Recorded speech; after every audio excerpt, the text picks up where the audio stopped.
क्यों नहीं दिखा रहा वो भी देखो।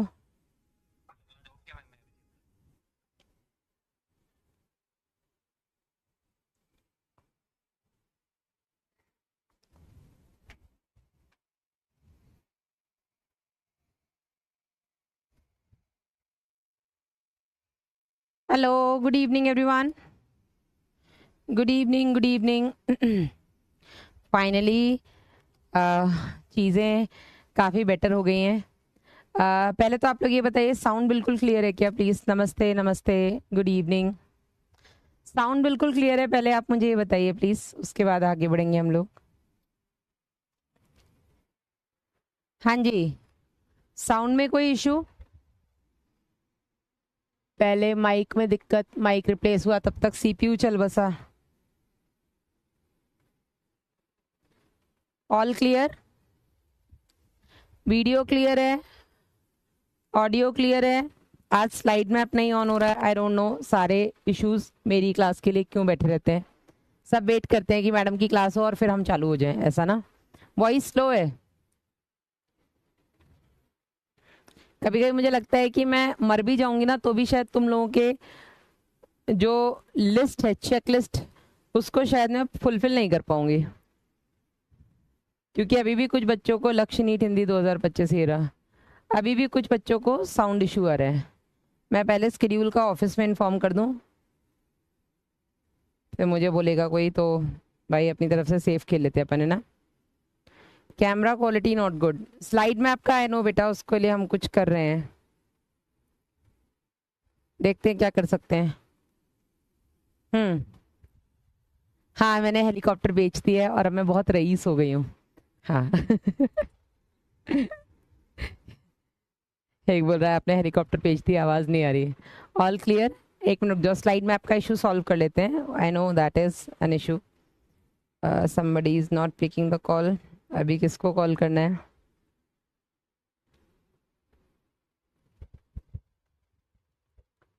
हेलो। आप तो पढ़ाओ बेटा, मैं पढ़ाऊंगी मुझे पता है, लेकिन ये स्लाइड मैप में स्केड्यूल नहीं दिखा रहा है, एक बार प्लीज देखो ना। हाँ प्लीज। मैं क्लास स्टार्ट कर दूं?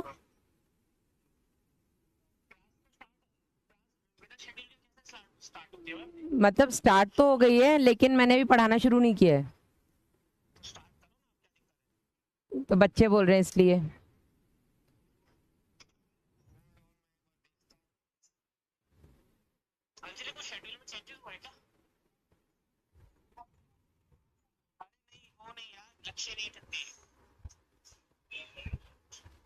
मैंने आपको पिक शेयर किया है स्लाइड मैप का, ऐसा आ रहा है, स्केड्यूल नहीं दिखा रहा है। एक बार ये प्लीज देख लेना, है ना।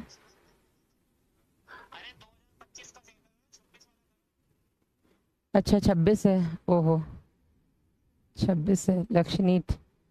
अच्छा, लक्ष्य नीट हिंदी 26 सब्जेक्ट स्केड्यूल। धन्यवाद। Thank you. हाँ चलिए, 126 है। बच्चे भी बोल रहे थे, बस दिमाग में नहीं आया, देख रहे हो। चलिए, ऑल सेट नाउ। तो ह्यूमन हेल्थ एंड डिजीज हमारा चैप्टर चल रहा है, और अब तक हम क्या क्या पढ़ चुके हैं जल्दी से हम एक बार वो देख लेते हैं। फर्स्ट क्लास में हमने डिस्कस किया था इंट्रोडक्शन, हेल्थ क्या होता है, ठीक है।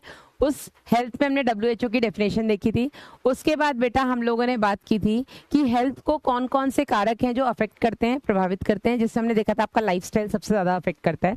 फिर हमने देखा था किसी भी तरीके का इन्फेक्शन, और last but not the least is अगर कोई अनुवांशिक रोग है तो, जेनेटिक डिसऑर्डर है तो।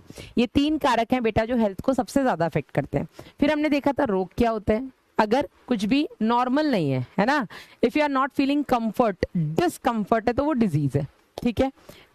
इसके बाद बेटा हमने देखा था डिजीज कितने प्रकार की होती है। हमने देखा था कुछ होती है आपकी क्या बोलते हैं, जेनेटिक, मतलब इनबॉर्न, है ना, जो आपको जन्म के साथ, जन्मजात रोग जिनको हमने बोला था, जन्मजात रोग जो आपको जन्म के साथ मिलते हैं, या ऐसे रोग जिनके साथ कोई बच्चा पैदा होता है, उसको हम जन्मजात रोग बोलते हैं।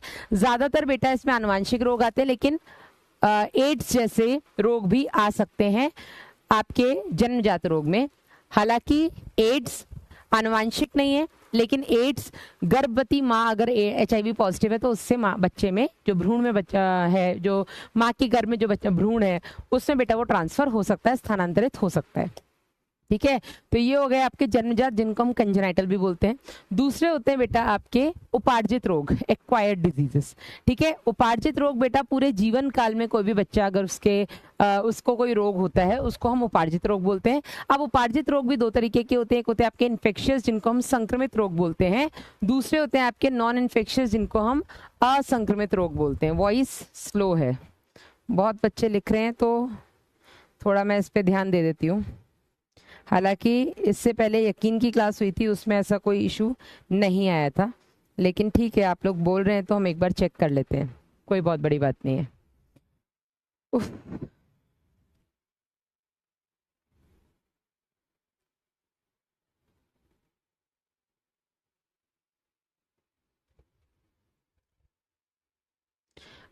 वॉइस स्लो है बच्चे बोल रहे हैं, एक बार प्लीज आप चेक करिए और यहाँ से थोड़ा तेज कर दीजिए। हेलो, ठीक है। तो हमने दो तरीके के रोग देखे थे, संक्रमित और असंक्रमित। संक्रमित या इन्फेक्शियस डिजीजेस ऐसी डिजीजेस होती हैं जो किसी भी रोगी से स्वस्थ व्यक्ति में स्थानांतरित या फैल सकती हैं। ठीक है, जैसे संक्रमित रोग आपके जीवाणु जनित हो सकते हैं, बैक्टीरियल हो सकते हैं, विषाणु जनित आपके वायरल हो सकते हैं, आपके प्रोटोजोआ जनित हो सकते हैं, या आपके कृमि जनित हो सकते हैं, या आपके कवक जनित हो सकते हैं। इनके बारे में हमने बात की थी। इसके अलावा बेटा आपके असंक्रमण रोग, असंक्रमित रोग, नॉन इन्फेक्शियस डिजीजेस, ऐसे रोग जो बेटा रोगी से स्वस्थ व्यक्ति में नहीं फैलते हैं, जैसे आपका कैंसर हो गया, ठीक है, कोई भी मानसिक रोग हो गया, ठीक है, आपका एलर्जी हो गई, ठीक है, आपके कुपोषण संबंधी जितने भी रोग होते हैं, हार्मोन की कमी या हार्मोन की अधिकता के चलते जो रोग होते हैं बेटा, ये संक्रमित नहीं होते हैं, ये रोगी से स्वस्थ व्यक्ति में नहीं फैलते हैं। यहाँ तक हमने बात कर ली थी। अभी वॉइस ठीक है? एक बार प्लीज मुझे कमेंट में बता दीजिएगा। इसके अलावा बेटा फिर हमने बात की थी मानव में कुछ सामान्य रोग की। अब ये जो सामान्य रोग है, यहाँ पर हमने जीवाणु जनित रोग देखे थे। हालांकि एनसीईआरटी में केवल 2 ही जीवाणु जनित रोगों को डिटेल में बताया है।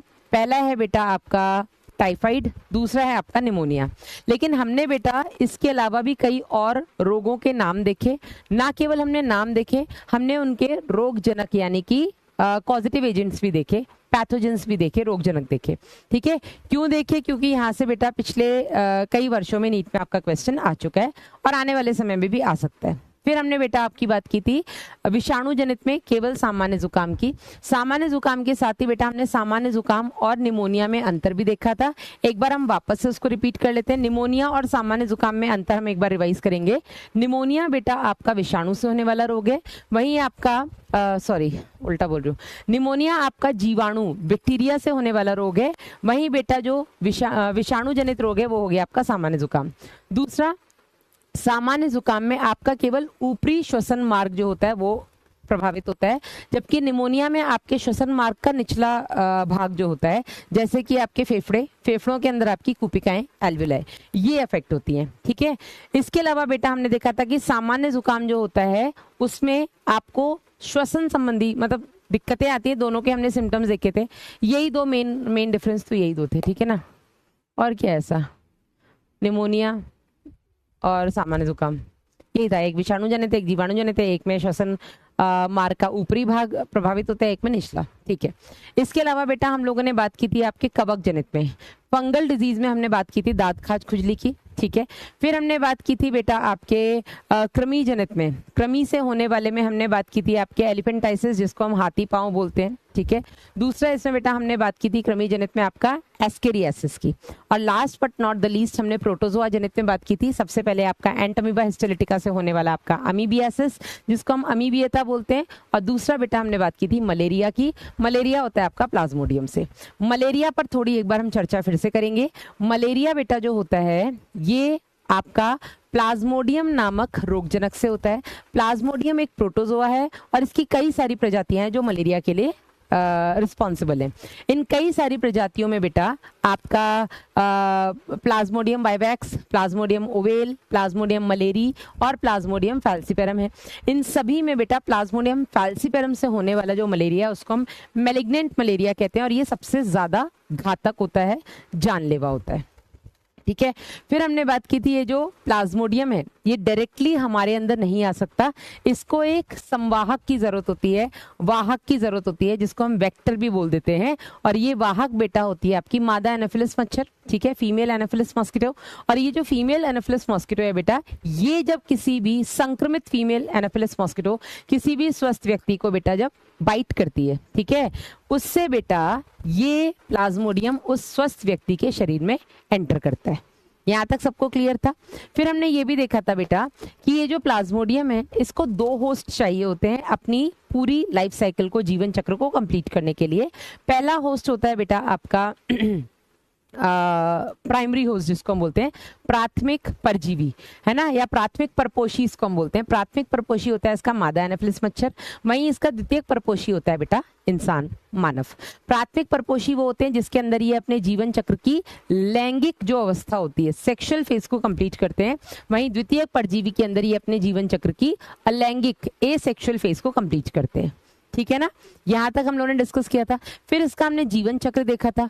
जीवन चक्र में हमने देखा था कि जब एक संक्रमित मादा एनाफिलिस मच्छर इंसान को काटती है तो उसकी लार ग्रंथियों में बैठा हुआ स्पोरोजोइट, स्पोरोजोइट वो अवस्था है जो मानव को संक्रमित करती है, और गैमेटोसाइट्स वो अवस्था है जो मादा एनाफिलिस को संक्रमित करती है।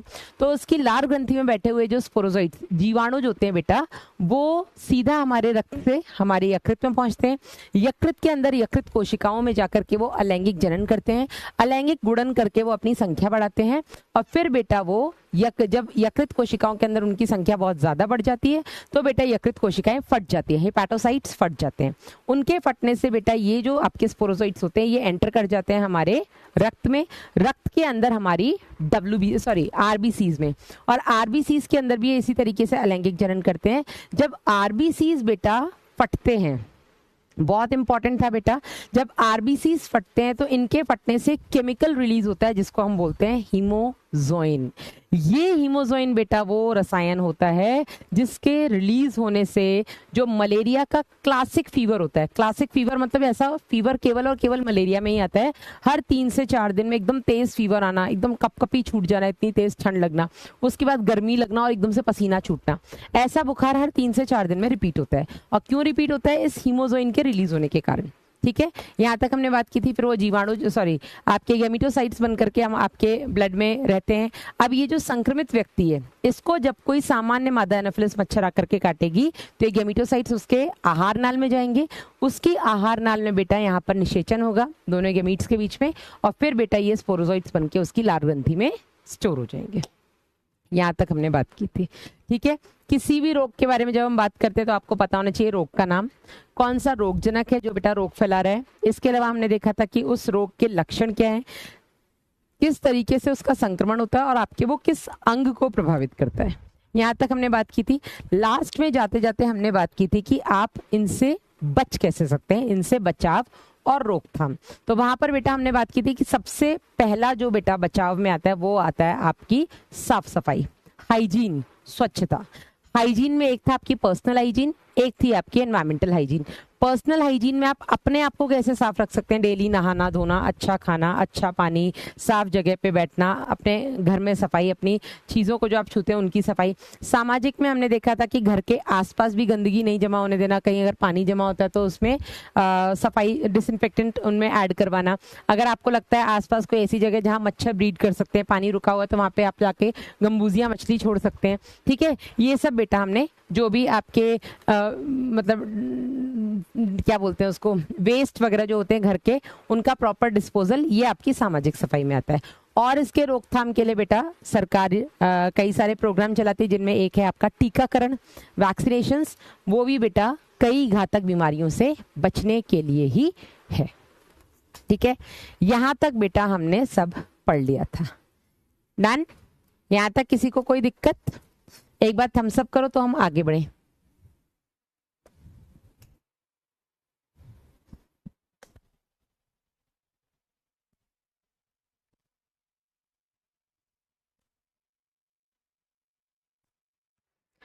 यस, यहां तक अगर सबको क्लियर है तो एक बार थम्स अप करें, फिर हम आगे बढ़ें।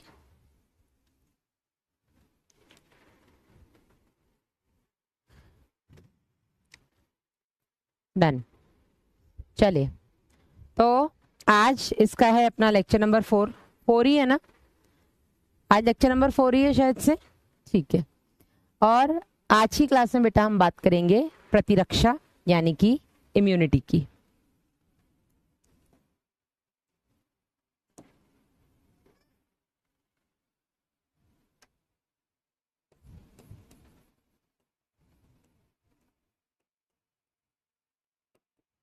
ठीक है, तो सबसे पहले व्हाट इज इम्यूनिटी, प्रतिरक्षा होती क्या है।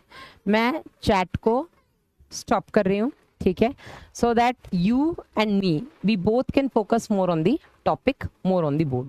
ठीक है, चैट को मैंने इसलिए रोका है ताकि आप और मैं, हम दोनों ही बोर्ड पर और टॉपिक पर ज्यादा फोकस कर सके रादर देन दी चैट। ठीक है, तो सबसे पहले इम्यूनिटी होती क्या है।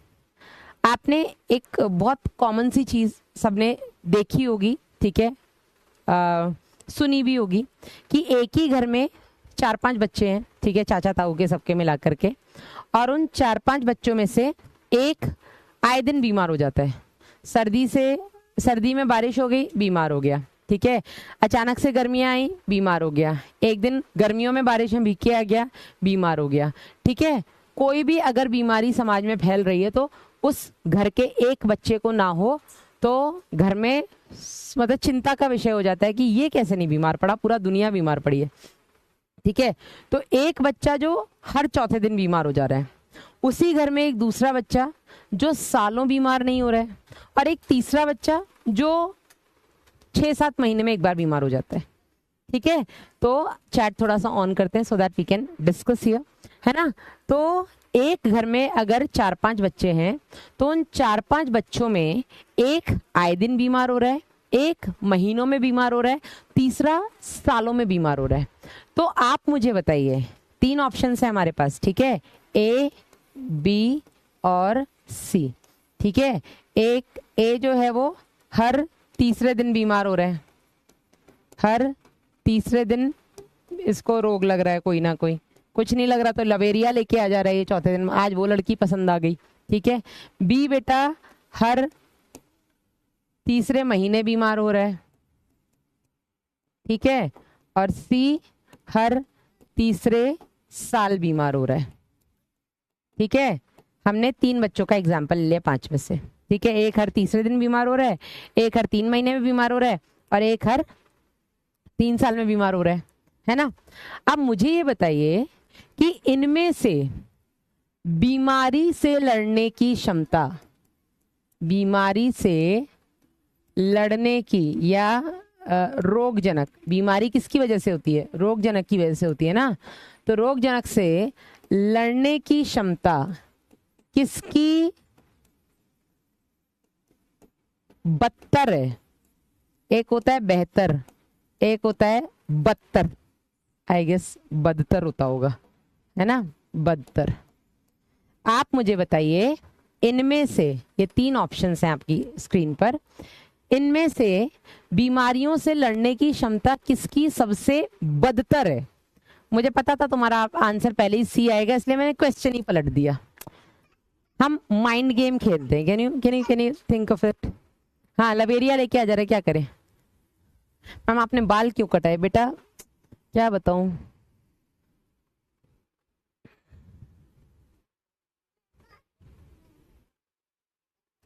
एक कहावत है, जाके पैर ना पड़ी बुवाई, वो क्या जाने पीर पराई, है ना। तो बेटा मैं बहुत परेशान हो गई थी, इतना हेयर फॉल हो रहा था अभी एकदम से, मैंने कहा कटा दो। यस, ए। तो बीमारी से लड़ने की बदतर सबसे वर्स्ट क्षमता किसकी है, ए की है। ठीक है, 80% बच्चों ने इसका आंसर सही दिया है। ठीक है, ए जो है इसकी बीमारी से लड़ने की क्षमता कतई गई गुजरी है। ठीक है, और सबसे अच्छी बीमारी से लड़ने की क्षमता किसकी है भाई, सी की है। ये तो तुम लोगों ने पहले ही बता दिया था, इसीलिए तो मैंने क्वेश्चन बदल दिया। ठीक है, तो अब आप समझ गए, अगर सी की बीमारी से लड़ने की क्षमता बहुत ही बढ़िया है, 1 नंबर, मतलब इसका प्रतिरक्षा तंत्र जो है, जिसको हम बोलेंगे इम्यूनिटी, इसकी बेस्ट है। ठीक है, इसकी जो प्रतिरक्षा है बेटा वो बेस्ट है। और सबसे खराब किसकी है भाई? प्रतिरक्षा सबसे खराब किसकी है? वर्स्ट। वर्स्ट मतलब सबसे ही ज्यादा खराब, बैड, वर्स्ट। ठीक है, तो सबसे बेकार किसकी है? ए की। तो क्या होता है प्रतिरक्षा, अब आप समझ चुके होंगे, ये लिखना नहीं था, केवल समझा रही थी मैं। ठीक है, तो प्रतिरक्षा होता क्या है बेटा, अब आप समझ गए होंगे। हर व्यक्ति की एक क्षमता होती है किसी भी रोग फैलाने वाले जो भी जीव हैं, अब वो जीव कुछ भी हो सकता है, आपको पता है, ये जीव आपका जीवाणु हो सकता है, विषाणु हो सकता है, कृमि हो सकता है, कवक हो सकता है, प्रोटोजोआ हो सकता है, कुछ भी हो सकता है, राइट, है ना। तो हेडिंग डालेंगे पहले हम इम्यूनिटी, प्रतिरक्षा।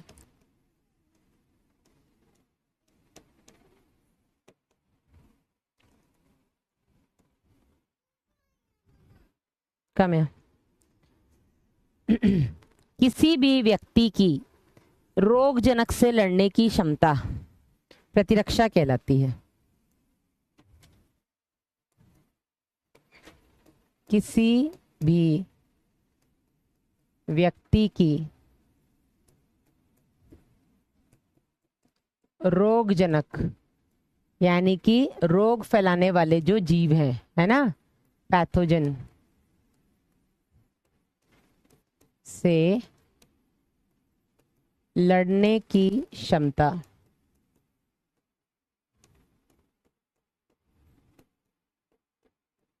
प्रतिरक्षा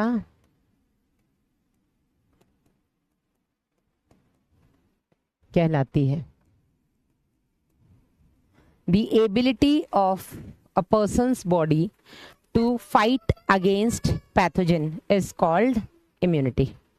ठीक है ना, तो ये तो क्लियर हो गया सबका। तो यहां से आपको एक पॉइंट और क्लियर हो जाएगा, वो ये कि जिसकी प्रतिरक्षा जितनी ज्यादा अच्छी होगी, ठीक है, तो आप यहीं पर एक पॉइंट लिख सकते हैं, प्रतिरक्षा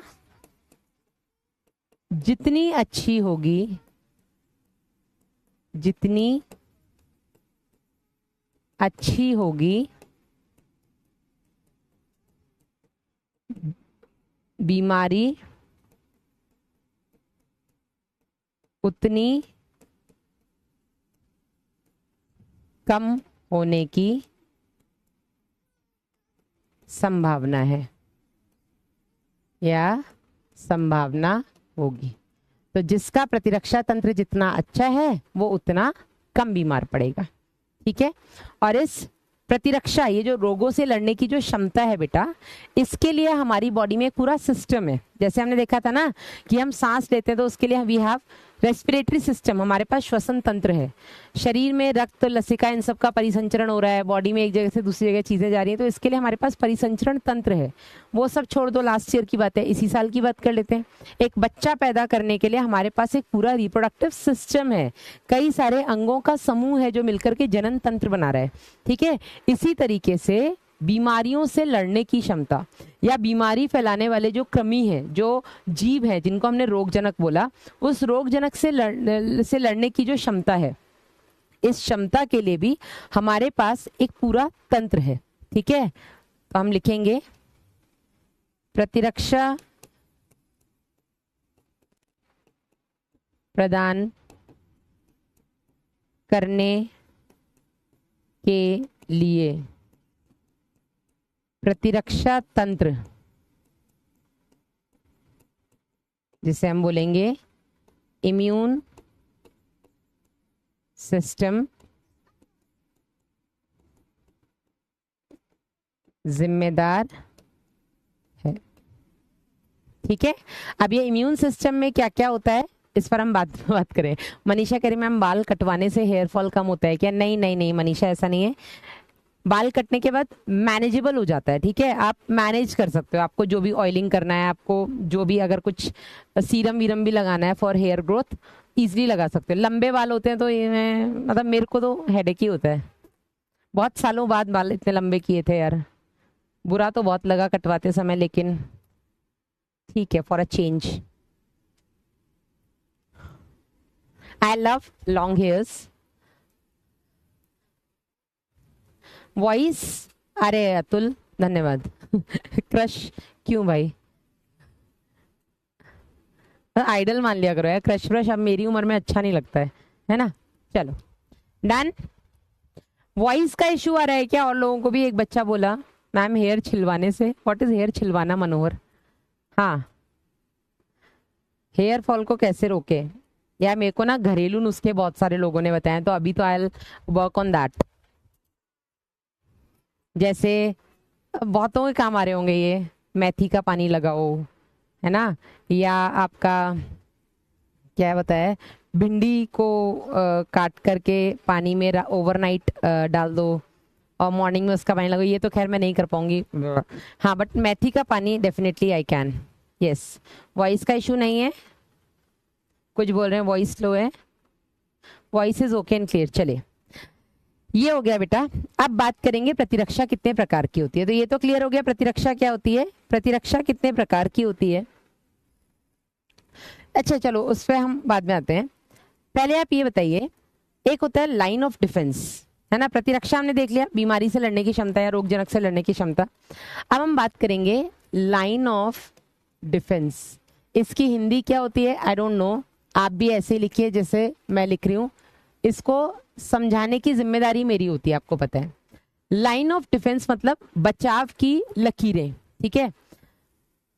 आप सबको पता है कि हम हमारे घर में काफी हद तक सेफ हैं, हाँ या नहीं? हम हमारे घर में सुरक्षित ही हैं, ऐसा है ज्यादातर के साथ तो यही। अब किसी के घर में ही कोई आतंक हो तो पता नहीं है, लेकिन हम इन जनरल अपने घर में सबसे ज्यादा सुरक्षित हैं। क्यों?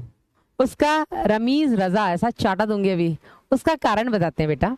हम अपने घर में सुरक्षित इसलिए क्योंकि हमें पता है कि बॉर्डर पर हमारी बीएसएफ लगी है, बॉर्डर पर आर्मी लगी है, हम सबको पता है। तो फर्स्ट लाइन ऑफ डिफेंस हमारा कौन बना रहा है देश का? बॉर्डर पर हमारी बीएसएफ, हमारे जवान, सीआरपीएफ, ठीक है। इसके बाद फिर हम सोचते हैं कि अगर बॉर्डर कोई पार कर भी आया तो हमारे स्टेट तक आएगा, तो स्टेट की पुलिस है ना। तो सेकेंड लाइन ऑफ डिफेंस कौन बना रहा है? आपके स्टेट की पुलिस, ठीक है। कि अगर कोई आ भी गया यार, तो पुलिस क्या कर रही है? चौकी पे यही तो कर रही है। अगर कोई ऐसा संदिग्ध व्यक्ति हमारे इलाके में आया तो पुलिस उसे पकड़ लेगी, है ना। दूसरी चीज।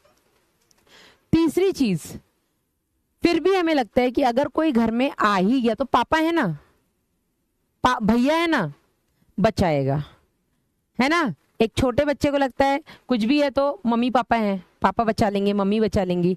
मैम डिफेंस की स्पेलिंग गलत है, सी होता है, सॉरी जल्दी में लिख दिया, ठीक है। तो हम सबको पता है बेटा कि हम हमारे घर में, हाँ, अब हम घर से बाहर निकल रहे हैं बेटा, कहीं पर अटैक हो जाए, कुछ हो जाए तो पता नहीं। घर में बैठे बैठे भी ऐसे तो मौत आने को, भूकंप आ जाए, किसने देखा है, ठीक है ना। तो लाइन ऑफ डिफेंस मतलब होता है बेटा कि कुछ बाउंड्रीज बनी हैं जो हमें बचा रही हैं, ठीक है। इसी तरीके से हमारे शरीर में भी कुछ लाइन ऑफ डिफेंस है, हमारे प्रतिरक्षा तंत्र में भी कुछ लाइन ऑफ डिफेंसेस है, ठीक है। और ये क्या क्या डिफेंसेस है बेटा? सबसे पहला है आपका फर्स्ट लाइन ऑफ डिफेंस। सबसे पहली क्या है आपकी? First line of defence. फिर आती है आपकी सेकेंड लाइन ऑफ डिफेंस, और फिर बेटा आती है आपकी थर्ड लाइन ऑफ डिफेंस, ठीक है। 3 लाइनें बनी हैं हमें हमारे शरीर को किसी भी बीमारी से बचाने के लिए। फिर भी अगर आप बीमार हो रहे हो बेटा, तो समझ जाओ कि ये लाइनें कहीं ना कहीं काम नहीं कर पा रही हैं अपना, ठीक है। ठीक है सादिक। तो फर्स्ट लाइन ऑफ डिफेंस कौन बनाता है? सेकेंड लाइन ऑफ डिफेंस कौन बनाता है? Third line. इन सभी के लिए आप 2-2 लाइन छोड़ दीजिए, इसके बाद हम आगे बढ़ेंगे, ठीक है। ये टॉपिक अब मैं आपको आगे कंटिन्यू करूंगी, लेकिन उससे पहले होता क्या है हम वो समझ लेते हैं। तो आप लाइन ऑफ डिफेंस हेडिंग डाल के 2-2 लाइन छोड़ करके लिख करके आगे बढ़ते हैं, ठीक है।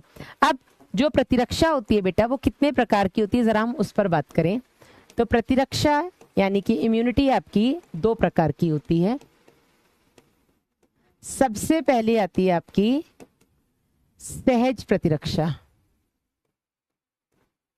जिसको हम बोलते हैं इन्नेट इम्यूनिटी। क्या बोलते हैं इसको हम बेटा? Should I call Atul Basu? Then go and play with the toys outside. पहला हो गया बेटा आपका इन्नेट इम्यूनिटी, सहज प्रतिरक्षा, ठीक है। और दूसरी है बेटा आपकी उपार्जित प्रतिरक्षा, जिसे हम बोलते हैं एक्वायर्ड इम्यूनिटी। क्या बोलते हैं इसको हम? Acquired immunity. तो ये दो प्रकार की प्रतिरक्षा होती है, एक होती है आपकी सहज प्रतिरक्षा, ठीक है, और दूसरी होती है बेटा आपकी उपार्जित, जिसे हम बोलते हैं एक्वायर्ड इम्यूनिटी, ठीक है। अब इन दोनों पर जरा हम बात कर लें। Go outside, go and go go go go go go. Take your कारण, गो आउटसाइड, ठीक है। सहज प्रतिरक्षा बेटा जो होती है, सहज प्रतिरक्षा एक ऐसी प्रतिरक्षा जिसके साथ एक बच्चा पैदा होता है, ठीक है ना, जिसके साथ एक बच्चा पैदा होता है। मतलब एक अगर बच्चा पैदा हुआ है तो इतनी इम्यूनिटी तो उसके पास होती है, ठीक है ना। तो सबसे पहली चीज हम यहाँ पे लिखेंगे सहज प्रतिरक्षा, मतलब ये बच्चे के जन्म से उपस्थित होती है, इसलिए हम इसको जन्मजात प्रतिरक्षा भी बोल सकते हैं, इनबॉर्न इम्यूनिटी भी बोल सकते हैं, ठीक है ना। तो सहज प्रतिरक्षा क्या हो गई बेटा? वो प्रतिरक्षा जिसके साथ बच्चा पैदा हुआ है, ठीक है। जबकि उपार्जित प्रतिरक्षा बेटा जैसे जैसे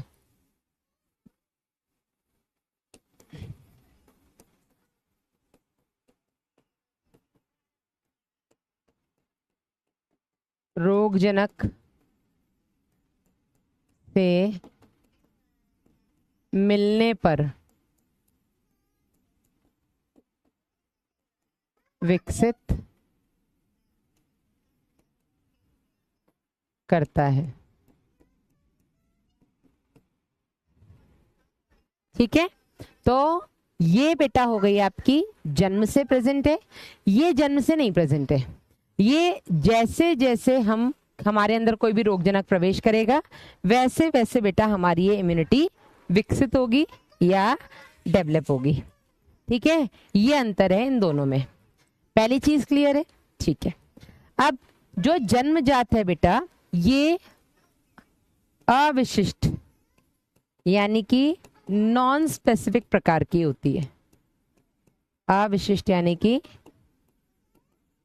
नॉन स्पेसिफिक प्रकार की होती है, ठीक है। जबकि उपार्जित जो होती है ये विशिष्ट प्रकार की होती है, स्पेसिफिक टाइप की होती है।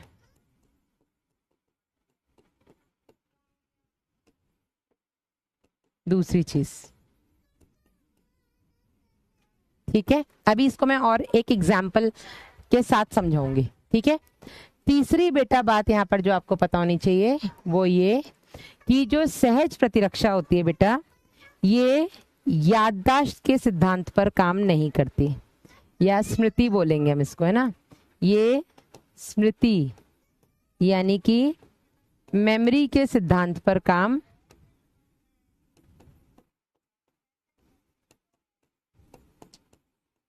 या मेमोरी सिद्धांत पर आधारित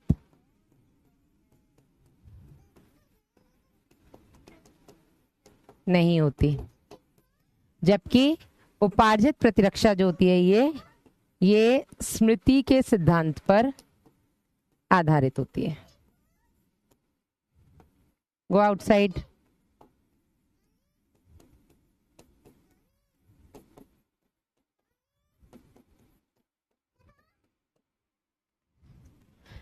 ये लिख लीजिएगा जल्दी से, फिर मैं इसको अभी आपको एक एग्जाम्पल के साथ समझा दूंगी।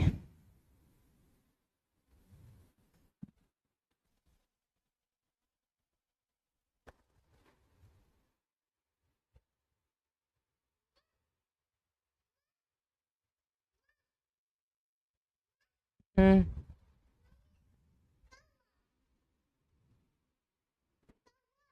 चलिए डन डन। अब इनको हम समझा देते हैं।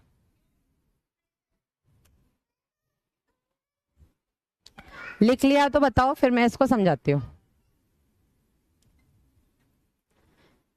लिख लिया तो हम इसे समझ लेते हैं।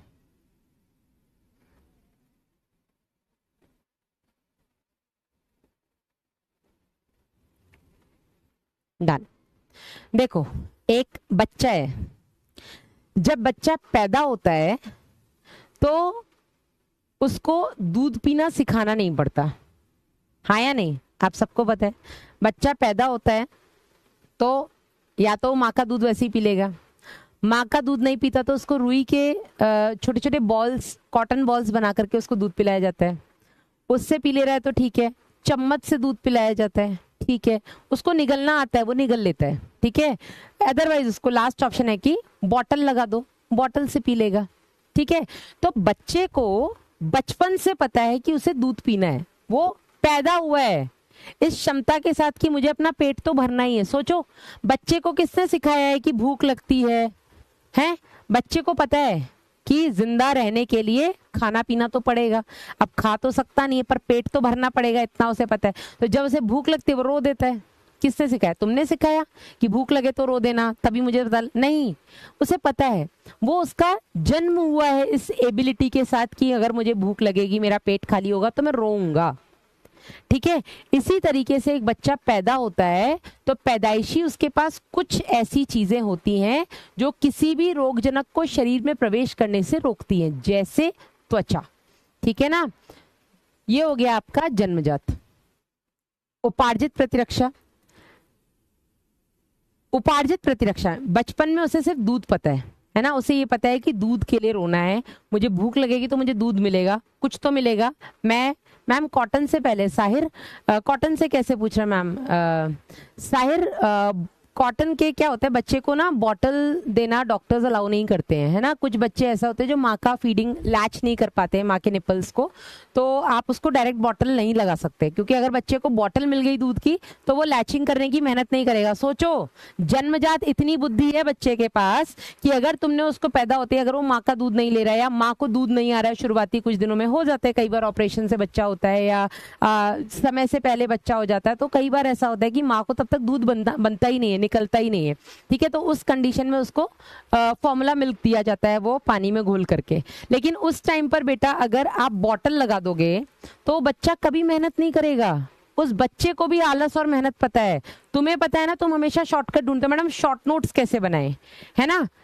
पहले दिन से ही तुम लोग तैयार हो, मैडम बता दो शॉर्ट नोट्स कैसे बनाए। तो मैंने तुम्हें रोका है कि शॉर्ट नोट्स नहीं बनाने, लास्ट में अपन बनाएंगे, चैप्टर खत्म होने के बाद माइंड मैप से बना लो, ठीक है। बच्चे को भी पता है अपना शॉर्टकट। अगर बच्चे को तुमने पैदा होते ही दूध की बोतल लगा दी तो वो कभी माँ का दूध नहीं पकड़ेगा, वो मेहनत ही नहीं करेगा कि कौन इतनी मेहनत करके दूध खींचे फिर निकाले। बोतल में आराम से खुद ही आ रहा है, यहाँ इतनी मेहनत करके जरा सा मिलता है, बोतल में जितना माँ चाहे 30 ml 40 ml ऐसे आराम से मिल जाता है ना। तो ये बेटा जन्मजात है, उसको बचपन से पैदा होने के साथ पता है कि मुझे भूख लगेगी तो मुझे रोना है, मुझे आसानी से दूध मिल जाएगा तो मैं मेहनत नहीं करूंगा, उसे बचपन से पता है। लेकिन उसको जैसे जैसे वो बड़ा होता है वैसे वैसे सिखाया जाता है कि इस चीज के लिए रोना है, ये तो तुम खुद भी जाके ले सकते हो, इसके लिए रो दो तो हम दे देंगे, है ना। समझ रहे हो कि नहीं? ठीक है। अब जब बच्चा पैदा हुआ है तो वो अविशिष्ट, अविशिष्ट मतलब नॉन स्पेसिफिक, तुम उसे पानी दो वो भी पी लेगा, तुम उसे दूध दो वो भी पी लेगा, तुम उसे जूस दो वो भी पी लेगा, तुम उसे कुछ भी दे दो वो पी लेगा भाई। उसे नहीं पता कि उसकी बॉडी के लिए क्या अच्छा है क्या खराब है, उसे भूख लगी है वो जो दोगे वो पिएगा। दिस इज नॉन स्पेसिफिक, समझे या नहीं। इसी तरीके से अगर हम बात करें प्रतिरक्षा की, तो जो जन्मजात प्रतिरक्षा है, जो बच्चा बचपन से पैदा हुआ है जिस प्रतिरक्षा के साथ, वो बेटा सबके लिए ढाल बन के खड़ा है। उसको नहीं पता कि कौन सा रोगजनक कम खतरनाक है, कौन सा ज्यादा खतरनाक है, कौन सा रोगजनक मतलब ठीक है, मतलब जाने दो, जाने दे सकते हैं, कम खतरनाक। उसने वो सबको रोकेगा शरीर में प्रवेश करने से, वो नॉन स्पेसिफिक है, उसको बस ये पता है ये बाहरी चीज है और इसको अंदर नहीं आने देना है, खत्म, समझे। लेकिन समय के साथ आप बच्चे को सिखाते हो कि ये खाना है ये नहीं खाना है। जैसे अगर कोई बच्चा वेजिटेरियन, जिसके मम्मी पापा प्योर वेजिटेरियन है, तो वो अपने बच्चे को अंडे से भी दूर रखेंगे, हाँ या नहीं। जब हम बाहर लेकर जाएंगे, देखो अंडे के ठेले लगे हैं कहीं, है ना, हम किसी होटल में बैठे हैं तो वहाँ पे वेज और नॉन वेज दोनों के ऑप्शंस हैं। बच्चा पढ़ना सीख रहा है तो वो वेज पढ़ेगा तो वो नॉन वेज ऑप्शन भी तो पढ़ सकता है, पढ़ना सीख गया तो वो कुछ भी पढ़ सकता है, ठीक है। तो हम बच्चे को सिखाते नहीं बेटा ये हम नहीं खाते हैं, एग हम नहीं खाते हैं, एग मम्मा एग बिरयानी है, मम्मा ये पनीर बिरयानी, हाँ बेटा हम पनीर बिरयानी कर लेंगे, एग नहीं करेंगे, हम एग नहीं खाते। तो हम बच्चे को सिखा रहे हैं, हम बच्चे को विशिष्ट बना रहे हैं, स्पेसिफिक बना रहे हैं कि हमें यही यही चीजें खानी है, ये नहीं खानी है। सोचो अगर मैं अपने बच्चे को ना सिखाऊं कि नहीं हम एग नहीं खाते, हम मीट नहीं खाते, हम फिश नहीं खाते, तो मेरे बच्चे को तो जो मिलेगा वो सब खाएगा, हाँ या नहीं, हाँ या नहीं, समझे या नहीं। तो जब बच्चा पैदा हो रहा है तो वो अविशिष्ट है अपनी डाइट को लेके भी, वो नॉन स्पेसिफिक है, उसको जो मिल रहा है वो खाएगा। लेकिन हम हमारे बच्चों को ऐसा ट्रेन करते हैं कि ये खाना है ये नहीं खाना है, ठीक है। जैसे कोशिश हम करते हैं बच्चे को 3-4 साल तक चॉकलेट ना दें, हम उसको चिप्स ना दें, हम उसको बर्गर फ्रेंच फ्राइज ये सब ना खिलाएं, घर की रोटी चावल, ठीक है। घर में बच्चे के लिए कुछ न्यू डिश बना दो, सूजी की बना दो, मैदा की बना दो, चावल की बना दो, आटे की बना दो, कुछ भी बना दो, है ना। मैंने आज तक मेरे बेटे को मैदा नहीं खिलाई है, नहीं यार अब तो खिला दी यार, मतलब मेरे घर में नहीं आती है, बाहर तो हाँ खिलाई है, बाहर खिलाई है, सॉरी। मेरे घर में, मेरी शादी को 5 साल होने जा रहे हैं, मेरे घर में आज तक मैदा नहीं आई है, नेवर। मुझे उसके लिए मठरी भी बनानी होती है तो मैं आटे की बनाती हूँ, ठीक है, उतनी सॉफ्ट नहीं बनती है, मैं घी थोड़ा ज्यादा डालती हूँ। मैं कोशिश करती हूँ ना अपने बच्चे को हेल्दी खिलाऊं, ठीक है, वो बात और है, बाहर निकलेगा तो सब खाएगा, है ना, बाहर निकलेंगे तो खाएगा, ठीक है। लेकिन अगर मैं अंडा मीट मछली सब खाती तो मैं अपने बच्चे को भी खिलाती कि नहीं खाती, मैं बोलती बेटा जो सामने आ रहा है खा ले, हाँ या नहीं, समझे या नहीं। तो जो सहज प्रतिरक्षा होती है जिसके साथ बच्चा पैदा हो रहा है वो अविशिष्ट है, उसके लिए सारे एक जैसे हैं। कोई भी शरीर में अगर एंटर करना चाहेगा वो सबको रोकेगा, नहीं नहीं नहीं नहीं नहीं तुम नहीं जा सकते, no no no no no, वो कहेगा अरे नहीं मैं तो अपना हूं ना, तुम नहीं जा सकते, अरे मैं तो अपना ही हूं, मुझे तो अंदर वाले जानते, नहीं नहीं तुम नहीं जा सकते, नहीं जा सकते मतलब नहीं जान सकते। लेकिन जो उपार्जित प्रतिरक्षा है वो विशिष्ट है। विशिष्ट कैसे, जिस रोग जनक के लिए वो बनी है केवल उसी को मारेगी। इसका मैं यहां पर उदाहरण लिख देती हूं, ठीक है, या उदाहरण क्या लिखना है, ऐसे लिख लो, जिस रोगजनक के विरुद्ध बनी है केवल उसे ही रोकेगी या उसे ही मारेगी। तो ये बहुत विशिष्ट है। अगर आपकी बॉडी में निमोनिया के अगेंस्ट, या निमोनिया के मैंने आपको बताया था, निमोनिया के there are so many strains, pneumonia जिस जीवाणु से होता है उस जीवाणु की कई सारी प्रजातियां हैं, ठीक है। तो अगर मेरे शरीर के अंदर कोई ऐसे निमोनिया जीवाणु के विरुद्ध अगर मेरे शरीर के अंदर इम्यूनिटी बन गई है, तो सपोज मैंने आपको बताया था निमोनिया की 7 या 5,000 की वैक्सीन आती है, ठीक है, एक वैक्सीन आती है जिससे आप अपने बच्चे को निमोनिया से बचा सकते हो, 5-5,500 की वो वैक्सीन है। लेकिन उसके बाद भी गारंटी नहीं है कि आपके बच्चे को अब निमोनिया नहीं होगा, होगा पर जानलेवा निमोनिया नहीं होगा, क्योंकि उस वैक्सीन से हमने बच्चे की जो प्रतिरक्षा डेवलप की है वो केवल निमोनिया के कुछ गिने चुने प्रजातियों के लिए ही है। ये प्रजातियां अगर आपके शरीर में आई तो आपकी वो जो वैक्सीन है वो इनसे तो लड़ लेगी, लेकिन अगर दूसरी प्रजाति आ गई निमोनिया की तो उससे वो वैक्सीन नहीं लड़ पाएगी। याद आ रहा है कि नहीं आ रहा है, समझ में आ रहा है कि नहीं आ रहा है? क्या माँ बनोगी आप? ऐसी बनूंगी यार, मैं तो ऐसी हूँ, समझे या नहीं, समझे या नहीं। तो ये विशिष्ट प्रकार की है। जिस रोग जनक को इसने पहचाना, ये स्मृति पर आधारित है ना, देखो मेमोरी बेस्ड है। जिस रोग जनक को इसने पहचाना, अच्छा ये आया था क्या पिछली बार, इसे तो मैं जानता हूं कैसे मारना है, अगली बार अगर वो ही रोग जनक आ गया तो उसे पकड़ के मार लेगा। लेकिन अगर कोई दूसरा रोग जनक आया तो ये फिर ढेर हो जाएगा, अरे यार अब तुम ही कर लो अटैक, मैं पहले तुम्हें पहचानूंगा, फिर मैं तुम्हारे अगेंस्ट अपनी सेना बनाऊंगा, फिर मैं तुम्हें मारूंगा, समझे या नहीं। जैसे एक 5 साल का बच्चा, हमने उसे भेजा, आजकल बहुत चल रहा है स्कूलों में, टाइकोंडो सिखा दो अपने बच्चे को, ये सिखा दो वो सिखा, ठीक है टाइकोंडो सिखा रहे हैं लोग, सेल्फ डिफेंस है, लड़के लड़कियां सबको सिखा रहे हैं, सेल्फ डिफेंस तो आना चाहिए भाई, है ना। कोई तुम पे अटैक कर दे तो कम से कम 2-4 से तो तुम अकेले निपट लो, 2 से तो निपट ही लो, 4 से नहीं तो, ठीक है। ये प्रीवियस एनकाउंटर को याद रखते हैं, राइट अरविंद, ठीक है ना। तो आजकल टाइकोंडो हर कोई अपने बच्चों को सिखा रहा है, लड़कियों को स्पेशली, लड़कों को भी सिखा रहे हैं, लड़कियों को भी सिखा रहे हैं। तो टाइकोंडो में हमने एक 5 साल के बच्चे को इतना स्ट्रांग बना दिया है कि वो अपने ऑपोजिट में 5 साल का 6 साल का अगर बच्चा आया तो वो उसको मार देगा, उससे वो लड़ लेगा। लेकिन अगर मैंने इसी 5 साल के बच्चे के आगे मैंने 15 साल का एक एक्सपर्ट खड़ा कर दिया तो क्या ही उसे मार पाएगा? नहीं, क्योंकि 15 साल के बच्चे को मारने की ट्रेनिंग अभी मैंने उसे नहीं दी है। तो अगर मेरा अगर मेरा ये इंटर्न जो 5 साल का है और ये 5 से लेकर के 7-8 साल तक के बच्चे को धराशायी कर सकता है, क्योंकि मैंने उसे 5 से 8 साल के बच्चे को धराशायी करना सिखाया है। तो 5 से 8 साल का बच्चा अगर उसके सामने आया तो वो उसको धूम धड़ाम कर देगा, ठीक है। लेकिन अगर इसी बच्चे के सामने 15 साल का बच्चा आ गया तो क्या ही उसे डील कर पाएगा? वो खुद भी टाइकोंडो एक्सपर्ट है 15 साल वाला, ये नहीं डील कर पाएगा, क्योंकि अभी मैंने उसको उतने बड़े बच्चे से डील करना नहीं सिखाया। वो बेल्ट वाला होता है ना, ब्लैक बेल्ट, ये बेल्ट वो बेल्ट, ठीक है ना। तो उसके लिए फिर मैं, अब ये 15 साल का सामने आ गया, ये पिट के आ गया। अब मैंने पूछा क्या हुआ भाई? अरे मम्मी बहुत ही बड़े भैया थे, वो नए नए स्टेप सीख रहे थे, सिखा रहे थे, मतलब कर रहे थे, उन्होंने मुझे मारा, मैं तो समझ ही नहीं पाया, ये तो आपने मुझे नहीं सिखाया। अच्छा ठीक है कोई बात नहीं, कल से तेरी दूसरी वाली ट्रेनिंग शुरू है। अब मैंने उसको अगले दिन से वो वाली ट्रेनिंग दी। अब अगली बार आ जाए वो 15 साल वाला, मेरा बच्चा उसकी स्थिति करके आ जाएगा। क्यों? क्योंकि अब वो 15 साल के बच्चे को भी मारने के लिए ट्रेंड है। समझे या नहीं? तो ये बेटा आपकी मेमोरी बेस्ड होती है। पहली बार आया वो जानता ही नहीं था क्या होता है, हाँ, लेकिन अब मैंने उसको ट्रेन कर दिया, उसके दिमाग में बैठा है कि अच्छा ये वाला अगर कोई स्टंट देता तो उसके बदले में ये पंच देना होता है। अब उसकी मेमोरी, समझ गए कि नहीं? वासु अभी 2.5 साल के नहीं हुए हैं, वासु को क्या सिखा दूं मैं, वैसे ही दिन भर नोचता काटता मारता रहता है। समझ में आया कि नहीं? सहज प्रतिरक्षा और उपार्जित प्रतिरक्षा। सहज जन्म से होती है, उपार्जित जैसे जैसे रोगजनक शरीर में प्रवेश करते हैं उसके विरुद्ध विकसित होती है। सहज अविशिष्ट प्रकार की होती है, ये सबको, किसी भी रोगजनक को शरीर के अंदर प्रवेश करने से रोकेगी।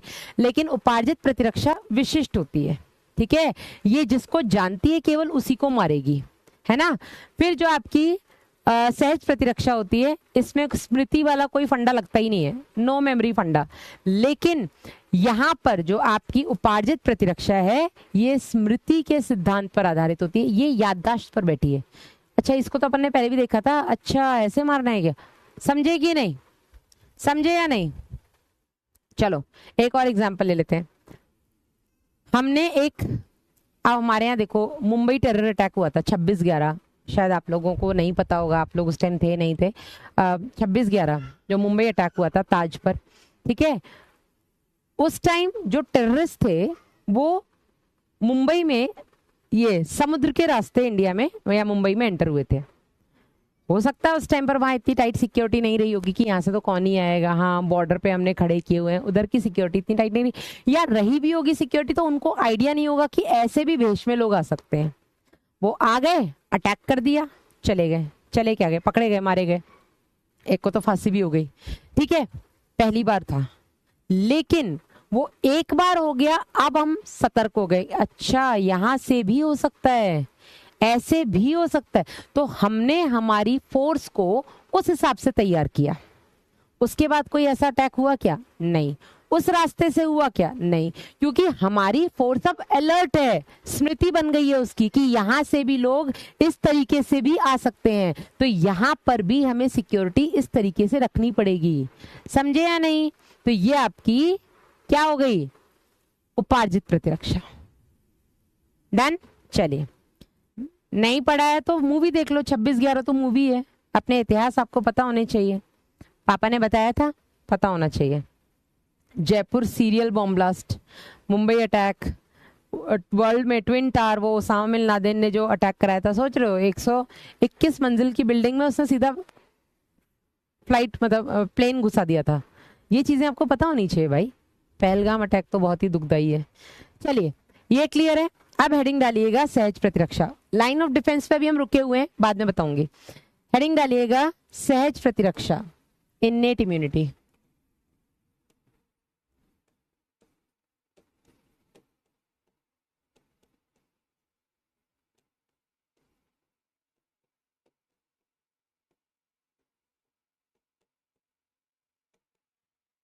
सहज प्रतिरक्षा में कुछ बैरियर्स की बात होती है। किसकी बात होती है? बैरियर्स की। सहज प्रतिरक्षा आपकी बॉडी में बैरियर्स बनाए हैं, रोध बनाया है। इनका क्लियर है, मुझे एंटर ही नहीं करने देना है, नहीं मैं अंदर नहीं जाने दूंगा, नहीं नहीं नहीं नहीं, नहीं यहीं रुक जाओ। समझ रहे हो? बैरियर समझते हो ना? बैरियर तो समझते हो। पुलिस है ना, रात को उसे पता है कि अब लोग नशे में निकल सकते हैं, वो जगह जगह पे बैरियर्स लगा देती है, निकल के दिखाओ, रुकना पड़ेगा ना, ठीक है। तो इनको हम बोलते हैं रोध, यानी कि बैरियर्स। तो आपके सहज प्रतिरक्षा में 4 तरीके के रोध होते हैं। कौन कौन से हैं बेटा? एक हो गया आपका क्या बोलते हैं उसको यार, फिजिकल बैरियर। फिजिकल को क्या बोलेंगे? फिजिकल को भौतिक रोध या शारीरिक रोध भी आप इसको बोल सकते हैं।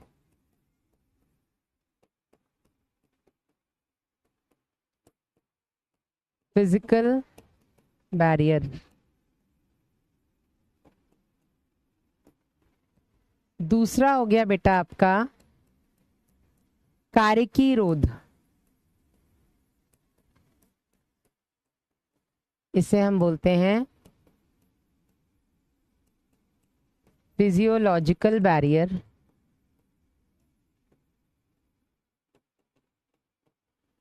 तीसरा हो गया बेटा आपका कोशिकीय रोध, सेल्युलर बैरियर।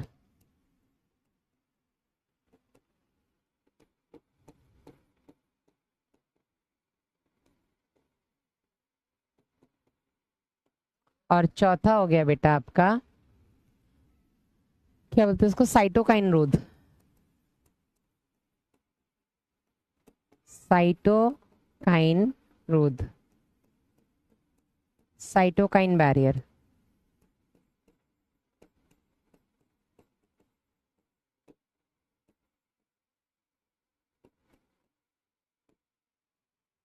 चार तरीके के आपके बैरियर्स होते हैं, ठीक है। अब नाम मैंने यहाँ लिखा दिए हैं, तो आप अभी यहाँ पे लिखिएगा कि जो फर्स्ट लाइन ऑफ डिफेंस होता है, जो सबसे आगे खड़े हैं आपके शरीर में किसी भी रोगजनक की एंट्री को रोकने के लिए, उसमें बेटा आते हैं आपके शारीरिक व कारकी रोध। फिजिकल एंड फिजियोलॉजिकल बैरियर आपका फर्स्ट लाइन ऑफ डिफेंस बनाते हैं, आगे समझाऊंगी, ठीक है। इसके बाद सेकेंड लाइन ऑफ डिफेंस बनाते हैं आपके सेल्युलर और साइटोकाइन बैरियर, कोशिकीय व साइटोकाइन रोध। ये आपका सेकेंड लाइन ऑफ डिफेंस बनाते हैं। और तीसरा डिफेंस या तीसरी लाइन ऑफ डिफेंस बनाती है आपकी उपार्जित प्रतिरक्षा, यानी सहज प्रतिरक्षा आपकी 2 लाइन ऑफ डिफेंस बनाती है, तीसरी लाइन ऑफ डिफेंस बनाती है आपकी उपार्जित प्रतिरक्षा। ये लिख लो एक बार, इसको मैं आगे समझाऊंगी प्लीज। हाँ जी,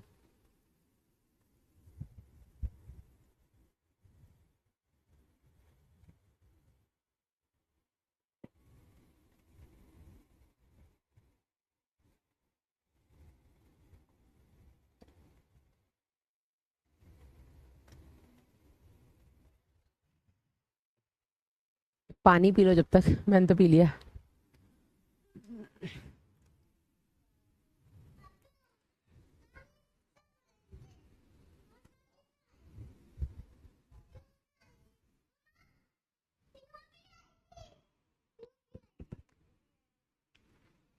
डन, चलिए अब आ जाइए आगे। अब एक एक करके हम इनके बारे में पढ़ेंगे। तो सबसे पहले हेडिंग डालिएगा आपकी भौतिक या शारीरिक रोध, फिजिकल बैरियर। फिजिकल बैरियर कौन बना रहा है बेटा? फिजिकल बैरियर बना रहा है आपकी skin. What happened?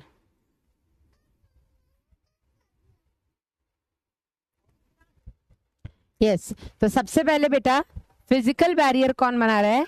Physical barrier बना रहा है आपकी त्वचा, जिसे हम बोलेंगे स्किन। आप बताइए कौन सा ऐसा रोगजनक है जो आपकी त्वचा से अंदर एंटर कर रहा है? आप बताइए।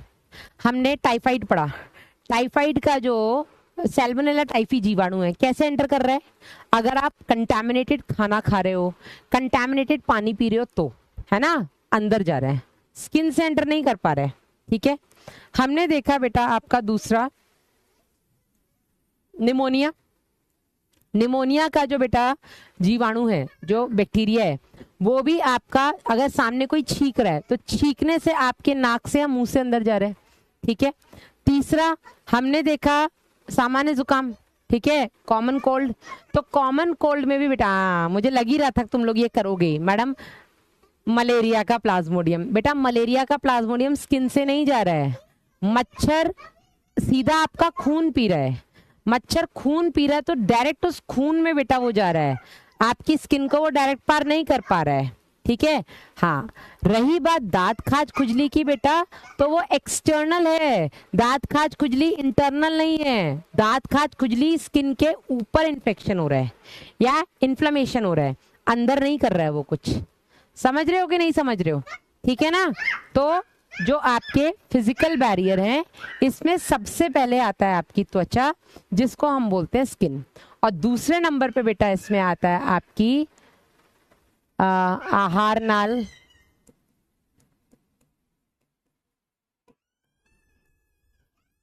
श्वसन मार्ग,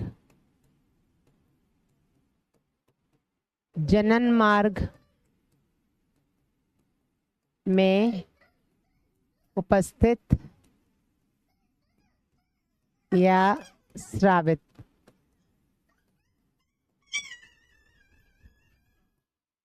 श्लेष्मा, जिसे हम बोलेंगे म्यूकस। ठीक है, यस। पासु बेटा बदमौसी नहीं, चल बाहर, go outside Pasu, go outside please.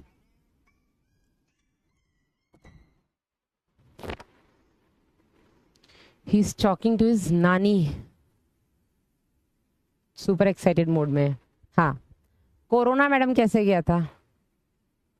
Corona भी बेटा आप छू अगर रहे थे तो छूने के बाद आप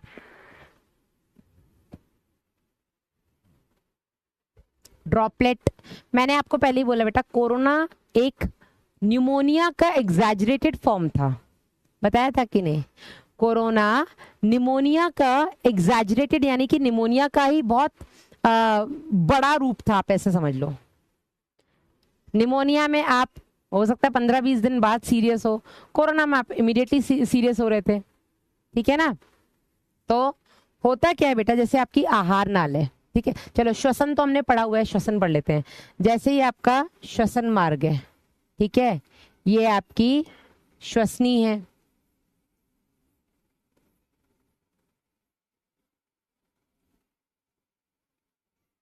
ठीक है, श्वसनिकाएं हैं, पतली पतली आगे जाकर के डिवाइड होती जाएंगी ना। तो यहां पर बेटा इसकी पूरी इंटरनल लाइनिंग, यहां पर इसकी पूरी इंटरनल लाइनिंग में क्या है? यहां पर म्यूकस है। ठीक है, ये जो बेटा म्यूकस है, इस म्यूकस का काम क्या होता है? ये किसी भी बाहरी कण को चिपका लेती है, बाहरी कण को फंसा लेती है, आप ऐसे बोलो। ठीक है, और फेफड़ों तक जाने से रोकेगी।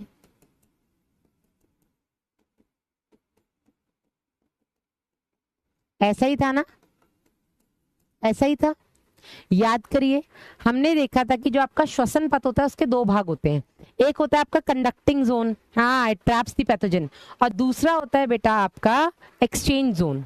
कंडक्टिंग जोन जिसको हम संवहन भाग कहते हैं, जहां पर केवल संवहन बोलते हैं यार, क्या बोलते हैं यार, मैं तो हिंदी में बड़ी यहाँ पे फंस जाती हूँ। जो केवल इसके चार काम थे ना कंडक्टिंग जोन के, पहला तो वायु को अंदर तक ले जाना, दूसरा वायु को शरीर ताप तक लाना, तीसरा वायु को नम करना, और चौथा वायु के साथ अगर कोई भी बाहरी कण आए हैं तो उनको वहीं पर ट्रैप कर लेना, उनको वहीं पे फंसा लेना। और जो विनिमय भाग था जिसको हमने श्वसन भाग भी कहा था, वहां पर एक्चुअल में गैसों का विनिमय हो रहा था। ठीक है, तो ये हो गया बेटा सबसे पहला जो शारीरिक रोध है या भौतिक रोध है, उसमें पहले तो स्किन कोशिश करेगी वो किसी को अंदर जाने ही ना दे, लेकिन फिर भी स्किन में भी तो छेद है ना, कान से कोई चला जाए, मुंह से कोई चला जाए, नाक से कोई चला जाए, आंख से कोई चला जाए, गुदा द्वार से कोई चला जाए, योनि से कोई चला जाए, है ना, मूत्र मार्ग से कोई चला जाए। तो ये तो हमारे शरीर में अलग अलग कुछ ओपनिंग्स हैं जहां से कोई भी अंदर जा सकता है। हाँ, चालक भाग, थैंक यू बेटा। ठीक है, ये हो गया आपका। इसके अलावा आपकी आहार नाल है, ठीक है, आपकी आहार नाल है। इस आहार नाल में भी बेटा, पूरी आहार नाल में यहाँ पर आपकी गोबलेट या कलश कोशिकाएं होती हैं। इनका भी काम होता है बेटा किसी भी तरीके के श्लेष्मा जो होती है उनका भी काम यही होता है, अगर कोई बाहरी जीव है तो उसको वहीं ट्रैप कर लो, फंसा लो, अंदर तक जाने ही मत दो। समझ में आया? तो ये है आपका भौतिक या शारीरिक रोध, जिसका काम है किसी भी तरीके से कोई भी रोगजनक या कोई भी बाहरी कण शरीर में प्रवेश ही ना कर पाए। डायग्राम बनाना है, बिल्कुल बना सकते हो बेटा, समझे या नहीं? पहला क्लियर है बेटा? Thank you Sadiq. हाँ, पहला क्लियर है, भौतिक या शारीरिक रोध। हाँ, कलश कोशिकाएं, राइट अदिति। ये डायग्राम आप चाहें तो बना सकते हैं, नहीं चाहेंगे तो भी चलेगा। डन, क्लियर हो गया सबका? एक बार थम्स अप कर दो तो आगे बढ़े। पहला हो गया आपका फिजिकल बैरियर, भौतिक या शारीरिक रोध। ठीक है, दूसरे नंबर पे ये बच्चा जन्म के साथ पैदा हो रहा है इसके, है ना, मतलब समझ रहे हो, बच्चा जन्म के साथ ये बैरियर लेकर आया है। हमने बच्चे की स्किन नहीं बनाई है, वो पैदा ही स्किन के साथ हुआ है। उसकी आहार नाल, श्वसन मार्ग, जनन मार्ग, हर जगह श्लेष्मा जन्म के साथ है। ये सहज प्रतिरक्षा है, इन्नेट इम्यूनिटी का पहला बैरियर है। दूसरा बेटा जो बैरियर है, दूसरा बैरियर है आपका कारकी रोध, जिसे हम बोलेंगे फिजियोलॉजिकल बैरियर। कारकी रोध क्या है बेटा? Physiological barrier. फिजियोलॉजिकल बैरियर मतलब ये काम इस तरीके से कर रहे हैं कि अगर कोई रोगजनक शरीर में आएगा तो इसको वहीं मार देंगे। ठीक है, कारकी मतलब फिजियोलॉजी, फंक्शन, इनका कार्य इस प्रकार से है कि ये रोगजनक को मार देते हैं। जैसे इसके एग्जाम्पल देखें तो आमाशय में, वासु गो आउटसाइड, HCl का स्राव। ठीक है, ये जो आपका आमाशय है, ठीक है, इस आमाशय में हाइड्रोक्लोरिक अम्ल का सीक्रेशन होता है। ठीक है, ये जो बेटा हाइड्रोक्लोरिक अम्ल है, ये हाइड्रोक्लोरिक अम्ल, ये HCl क्या करता है, ये HCl आपके आमाशय में 1.8 से 2.4 का pH बना देता है। HCl बहुत स्ट्रॉन्ग एसिड होता है। ठीक है, इतना स्ट्रॉन्ग एसिड कि इसमें तुम अपना हाथ डालो, हाथ जल जाएगा। समझ रहे हो? तो यहां पर बेटा ये जो HCl है, ये HCl हमारे आमाशय में स्रावित होता है जब हम खाना खाते हैं तो, या यूं कह लो कि हमें भूख जो लगती है ना, आप लोग बोलते हो मैडम पेट में चूहे कूद रहे हैं, या मैडम पेट में डायनासोर लड़ रहे हैं। तो क्या है ये चूहे कूदना, डायनासोर लड़ना? इसमें बेटा आपके आमाशय में ये HCl का स्राव, ओके, ये HCl का स्राव होता है, और ये HCl ही बेटा आपके पेट में इस तरीके से, मतलब उस HCl के इफेक्ट से ही बेटा आपको लगता है कि कुछ भूख सी लग रही है या कुछ खाने का मन हो रहा है।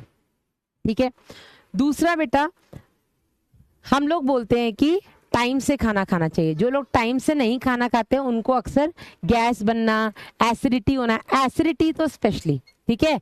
एसिडिटी आप लोगों ने सुना होगा ना, मैम आज सुबह से खाना नहीं खाया है, अजीब सी जलन सी हो रही है, ठीक है। तो एसिडिटी क्या है? एसिड का स्राव होना। अगर आपका डेली का एक रूटीन बना हुआ है कि नहीं मैं 2 बजे खाना खाता हूँ, मैं रात को 8 बजे खाना खाता हूँ, मैं सुबह 8 बजे नाश्ता करता हूँ, है ना। तो अगर आपका एक रूटीन बना है, सुबह 8 बजे नाश्ता, 2 बजे खाना, 8 बजे डिनर, इसके बीच में थोड़ा बहुत जो आप खाते हो वो अलग बात है, लेकिन अगर आपका एक रूटीन बना है, आज आप सुबह लेट उठे, 10 बजे उठे, अब 8 बजे वाला नाश्ता खत्म हो गया, मम्मी ने जो उठा था उसने खा लिया, मम्मी ने कहा ठीक है सो रहा है उससे सोने दो, मम्मी ने कहा ठीक है मैं खाना बनाऊंगी तब तक ये उठेगा आराम से, आज नहा धो के कुछ खा लेगा। अब वो 8 बजे नहीं, वो सोता रहा, ठीक है, 10 बजे उठा, लेकिन उठते ही उसे भूख लग रही है, उसने नहीं खाना क्योंकि अब नहाना है, ये करना है, मम्मी ने बनाया भी नहीं, खत्म हो गया है जो भी था। अब वो 2 बजे का इंतजार कर रहा है कि 2 बजे, तो 2 बजे तक उसको ना जलन सी हो रही, मम्मा ऐसे आप समझते होंगे ना, एसिडिटी हो रही है। वो एसिडिटी क्यों है? क्योंकि HCl अपने टाइम पर सीक्रेट हुआ था, HCl को पता था कि अभी खाना आएगा मुझे पचाना है, तो HCl तो अपने टाइम पे सीक्रेट हुआ। आपने खाना नहीं खाया, खाना नहीं खाया बेटा, तो HCl ने अपना काम किया और आपको एसिड के होने की वजह से आपको एसिडिटी, खट्टी डकारें आना और ये सब, जो लोग टाइम पर नहीं खाते हैं उनको एसिडिटी की प्रॉब्लम सबसे ज्यादा होती है। समझे या नहीं? समझे या नहीं? तो HCl का काम क्या है? ये एसिडिक मीडियम क्रिएट करना। अब आप कुछ भी खाओगे, अगर उसमें कोई भी रोगजनक होगा तो इतने स्ट्रॉन्ग पीएच में बेटा रोगजनक जो होते हैं वो मर जाते हैं, रोगजनक मर जाएंगे। अगर आपने खाने के साथ कोई ऐसा बैक्टीरिया वगैरह अंदर चला भी गया तो वो HCl में मर जाएगा, ठीक है ना। ये हो गया पहला। और इसमें क्या आता है बेटा? आपके अश्रु, टीयर्स, ठीक है, आपकी लार, सलाइवा। इसमें बेटा लाइसोजाइम नाम का एक एंजाइम होता है, सॉरी लाइसोसोम,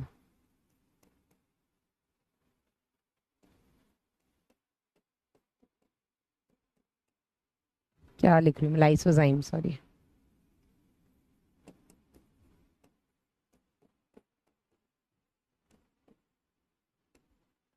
इसमें एक लाइसोजाइम नाम का एंजाइम होता है और इसका काम होता है ये क्या बोलेंगे इसको यार, ये एंटी माइक्रोबियल होता है, मतलब ये सूक्ष्म जीवों को मारने का काम करता है।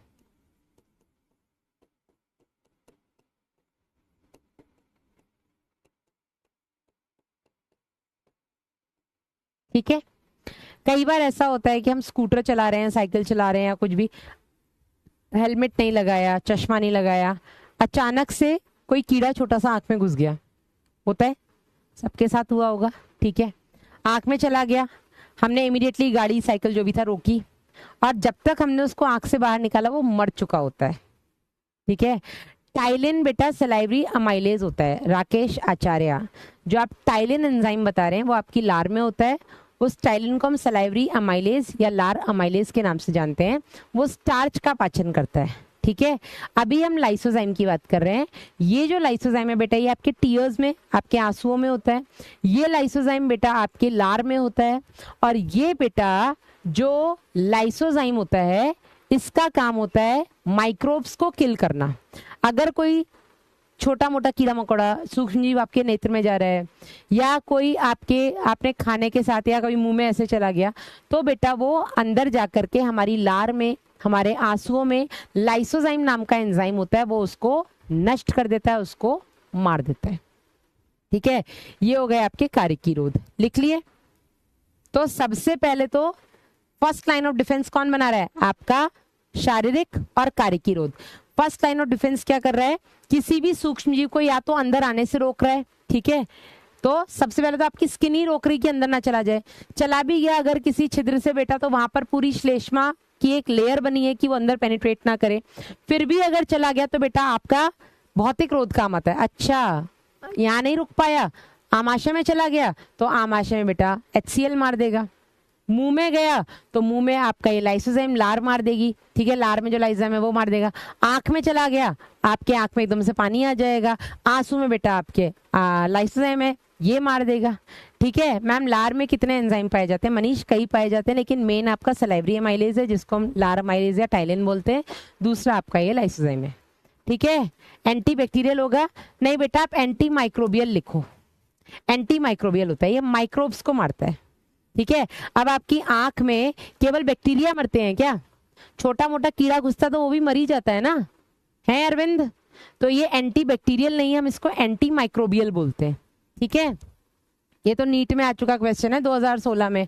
ये लाइसोजाइम बेटा आपके छोटी आंत में भी आता है, ठीक है। छोटी आंत में जो इंटेस्टाइनल जूस होता है उसमें भी ये लाइसोजाइम होता है बेटा, और वो भी यही काम करता है। पैनित कोशिकाओं से निकलता है, पढ़ाया है मैंने लास्ट ईयर बैच में, इस साल नहीं पढ़ाया। पाचन नहीं पढ़ना तो बहुत चीजें नहीं पढ़ाई जाती हैं।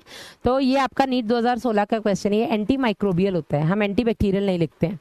आगे बढ़ते हैं बेटा।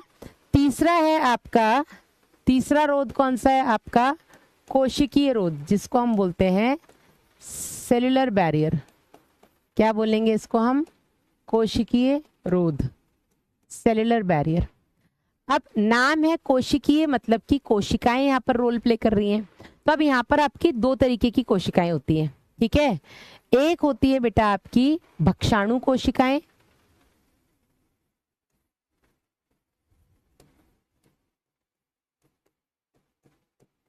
इन्हें हम बोलते हैं फैगोसिटिक सेल्स।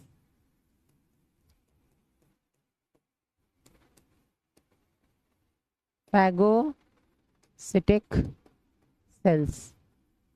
और दूसरी हो गई बेटा आपकी अभक्षाणु कोशिकाएं या नॉन फैगोसिटिक सेल्स। अभक्षाणु कोशिकाएं जिन्हें हम बोलेंगे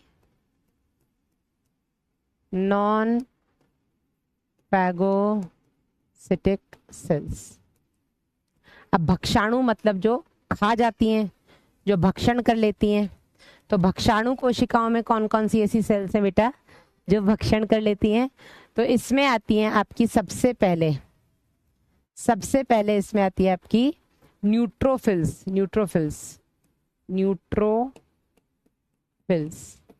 इनको बेटा हम पीएमएनएल्स बोलते हैं, polymorpho nuclear neutrophils. Polymorpho nuclear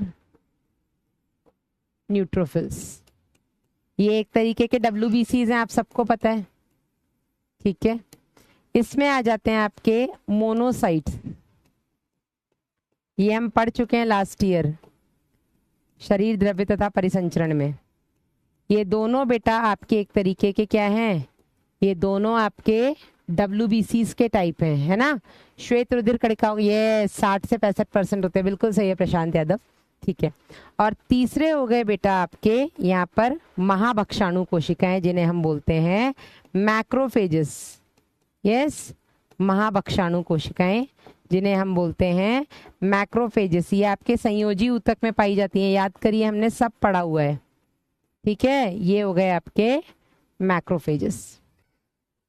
yes, तो यहां पर बेटा ये तीनों कोशिकाओं का काम है भक्षण करना, कि अगर कोई बाहरी जीव आपके शरीर में एंटर कर ही गया है, फर्स्ट लाइन ऑफ डिफेंस उसे नहीं बचा पाया, है ना। त्वचा नहीं बचा पाई, श्लेष्मा नहीं बचा पाई, आपकी जो फर्स्ट लाइन ऑफ डिफेंस में आपके जो कारिकी रोध थे HCl उन्हें नहीं मार पाया, है ना। आपके लाइसोजाइम से बच के वो निकल आए, उस कंडीशन में बेटा आपकी ये कोशिकाएं उनको खा जाएंगी, ठीक है। कैसे खा जाएंगी बेटा? भक्षण कर लेंगी। जैसे ये कोई आपकी कोशिका है, ठीक है, ये आपकी महाभक्षाणु कोशिका है, ठीक है, ये इसका न्यूक्लियस है। बाहर बेटा ये कोई आपका, ये कोई भी आपका बाहरी पदार्थ है या बाहरी जीव है, तो ये बेटा इसके अंदर एंटर करेगा, ये इसको खा जाएगा, हाँ, ये इसको खा जाएगा, ना केवल खाएगा बेटा, हाँ डस्ट कोशिकाएं, बिल्कुल सही है, कुफर कोशिकाएं, ये सब आपकी बेटा महाभक्षाणु कोशिकाएं तो हैं, जिनको हम अलग अलग अंगों में अलग अलग नाम से जानते हैं। जैसे हमने देखा था आपके रक्त में हमने मोनोसाइट्स बोल दिया, आपके मस्तिष्क में हमने माइक्रोग्लियल कोशिकाएं बोल दिया, आपके यकृत में हमने कुफर कोशिकाएं बोल दिया, फेफड़ों में हमने डस्ट कोशिकाएं बोल दिया, आपकी थाइमस ग्रंथि में हमने हैसल कॉर्पसल्स बोल दिया, प्लीहा में हमने रेटिकुलो एंडोथेलियल कोशिकाएं बोल दिया। राइट, बच्चों ने नाम लिए तो राइट, ठीक है ना। तो ये बेटा आपके क्या है, भक्षाणु कोशिकाएं हैं। ये बाहरी अगर कोई भी कण आया, कोई भी बाहरी जीव आई, उसको खा जाते हैं, खा करके उसको ये नष्ट कर देते हैं। इनके पास ऐसे एंजाइम्स होते हैं जो इसको नष्ट कर देंगे, ठीक है। अभक्षाणु कोशिकाओं में कौन आते हैं बेटा, तो इसका हम उदाहरण देख सकते हैं। इसमें आ जाएंगे आपकी प्राकृतिक मारक कोशिकाएं। क्या आ जाएंगी इसमें, आपकी प्राकृतिक मारक कोशिकाएं। इन्हें हम बोलते हैं नेचुरल किलर सेल्स या एनके सेल्स। इन्हें हम क्या बोलेंगे बेटा, नेचुरल किलर सेल्स, या इन शॉर्ट हम इनको एनके सेल्स भी बोल देते हैं, ठीक है। ये क्या करती है बेटा, ये खाती नहीं है, ये कुछ ऐसे केमिकल्स रिलीज करती हैं जो अगले को दूर से ही नष्ट कर देगा, ठीक है ना। तो यहाँ पर बेटा ये जैसे आपकी नेचुरल किलर सेल्स हैं, ये नेचुरल किलर सेल्स, ये आपकी एनके सेल है, ठीक है। ये बेटा कुछ ऐसे केमिकल्स रिलीज करती हैं जिनको हम परफोरिन्स के नाम से जानते हैं। परफोरिन्स, इनको हम क्या बोलते हैं, परफोरिन्स। परफोरिन्स का मतलब होता है पोर करना, छेद। ये छेदी सिंग बना देती हैं, ठीक है। ये क्या करती हैं, अगर कोई भी संक्रमित कोशिका है, ठीक है, ये कोई संक्रमित कोशिका है, ये क्या करेंगी बेटा, ये संक्रमित कोशिकाओं से जाकर के जुड़ जाएंगी, ठीक है। ये परफोरेंस क्या करेंगे, ये जाकर के संक्रमित कोशिका से जुड़ जाएंगे और इसमें छेद कर देंगे, ठीक है, इसमें परफोरेशन कर देंगे, इसको छेदी सिंग बना देंगे, ठीक है। छेद कर देते हैं, इसमें परफोरेट कर देते हैं। परफोरेंस होने की मतलब परफोरेट होने की वजह से क्या होगा, अब शरीर में पानी की कमी तो है नहीं, 70% पानी है, तो छेद करने से जल अंदर जाएगा और ये जो कोशिका है, जो संक्रमित कोशिका है, ये कोशिका फूल के फट जाएगी, कोशिका फूल कर फट जाएगी और मर जाएगी। समझे कि नहीं समझे, हाँ जी, समझे कि नहीं समझे। तो ये कोशिकीय रोध है कि अगर फर्स्ट लाइन ऑफ डिफेंस नहीं बचा पाया, फिर ये आ जाते हैं क्या हम तुम्हें मार ही दें, या तो ये उनको खा जाएंगे, नहीं तो ये बेटा उनको नष्ट कर देंगे, जो भी संक्रमित कोशिकाएं। अब कौन सी संक्रमित कोशिका, आपकी कैंसर कोशिकाएं भी हो सकती हैं। आपके शरीर में जो कैंसर कोशिकाएं हैं, आपके नेचुरल किलर सेल्स उनको भी इसी तरीके से मारने की कोशिश करते हैं। वो बात और है कि वो उतनी तेज से मार नहीं पाते जितनी तेज से कैंसर कोशिकाएं वृद्धि कर जाती हैं, ठीक है ना। यस, डन, क्लियर है।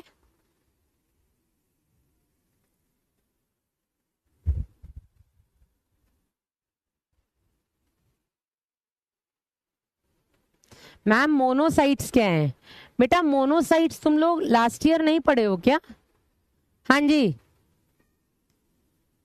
टाइप ऑफ डब्ल्यूबीसीज है ना, हमने देखा था डब्ल्यूबीसीज दो तरीके की होती है। अरे अरे अरे अंजलि धन्यवाद। डब्ल्यूबीसीज हमने देखे थे दो तरीके के होते हैं आपके, कणिकाणु अकणिकाणु, है ना। ग्रैनुलोसाइट्स से ग्रैनुलोसाइट्स, ग्रैनुलोसाइट्स में आते हैं आपके न्यूट्रोफिल्स, इओसिनोफिल्स, बेसोफिल्स। ए ग्रैनुलोसाइट्स में आते हैं आपके मोनोसाइट्स और लिम्फोसाइट्स हैं। हमने तीनों का सबका परसेंटेज देखा था, न्यूट्रोफिल्स सबसे ज्यादा होते हैं 60 से 65%, इओसिनोफिल्स आपके 2 से 3% होते हैं, बेसोफिल्स सबसे कम होते हैं, आधा से 1%, मोनोसाइट्स आपके 6 से 8% होते हैं, लिम्फोसाइट्स 20 से 25% होते हैं। फिर हमने इन सबके काम देखे थे, हाँ या नहीं, नहीं याद आ रहा है, हाँ बेटा लिख लिया, आगे बढ़े। यस, नेचुरल किलर सेल क्या है बेटा, ये हमारे शरीर के अंदर कुछ ऐसी कोशिकाएं होती हैं जो नेचुरली किल करने का काम करती हैं। जो भी संक्रमित कोशिका है ये उसके ऊपर एक केमिकल रिलीज कर देती है, परफोरिन नाम का। परफोरिन एक तरह का प्रोटीन है, ठीक है। ये प्रोटीन जाकर के इस कोशिका से जुड़ेगा, उसमें छेदी सिंह बना देता है, उसको छेद ही छेद, छेद ही छेद, छेद ही छेद। और जब इतने सारे छेद हो जाते हैं कोशिका में तो उसके अंदर पानी एंटर कर जाता है। अब पानी तो एंटर करता ही रहेगा तो कोशिका धीरे धीरे फूलती जाती है, और एक टाइम ऐसा आएगा, क्योंकि इंसानी कोशिका है ना, एनिमल सेल है ना, एनिमल सेल में बेटा सेल वॉल तो होती नहीं है, तो वो कोशिका फूल के फट जाएगी।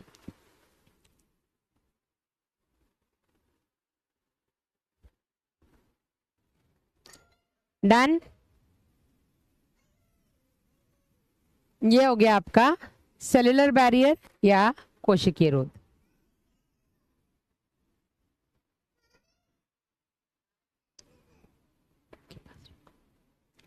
लास्ट है बेटा आपका फोर्थ और आखिरी रोध है आपका साइटोकाइन रोध। साइटोकाइन रोध जिसे हम बोलते हैं साइटोकाइन बैरियर। साइटोकाइन बैरियर में क्या होता है, इसको समझने के लिए कहानी समझो। क्या हुआ कि बॉर्डर से आतंकी बॉर्डर पार करके आ गए पाकिस्तान से, ठीक है, बॉर्डर पार करके इंडिया में आ गए। तो कहीं ना कहीं हमारे बीएसएफ का फेलियर हो गया, है ना।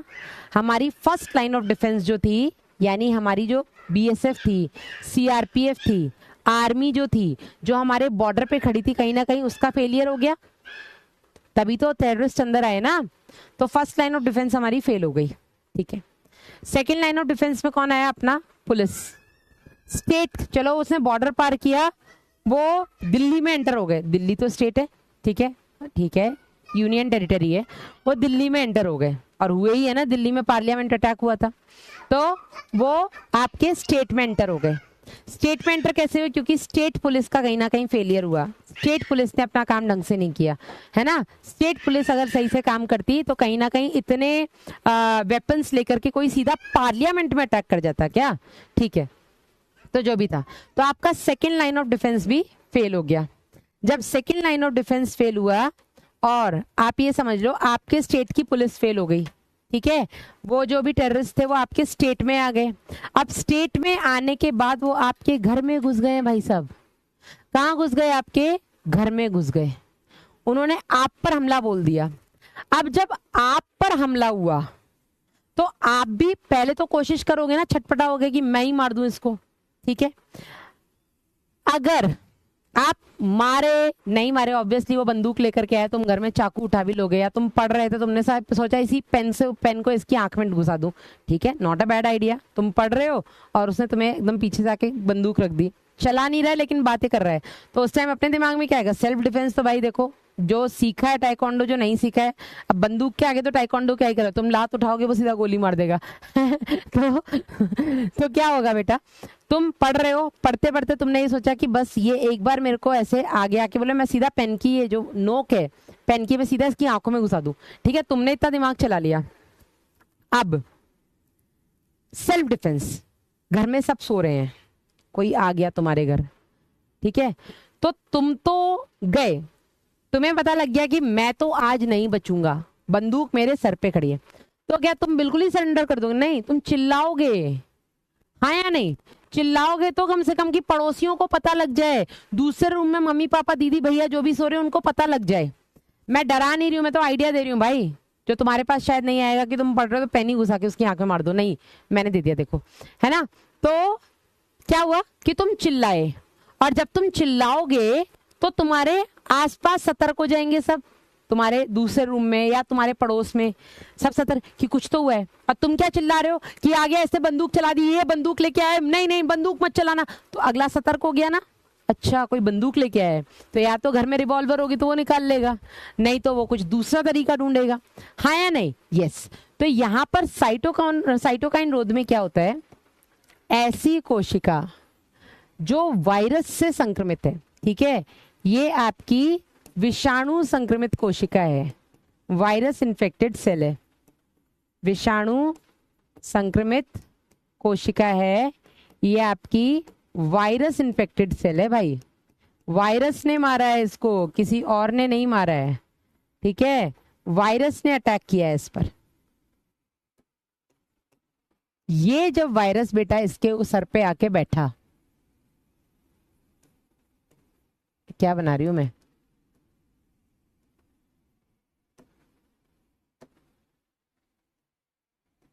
ऐसा ही होता है ना वायरस।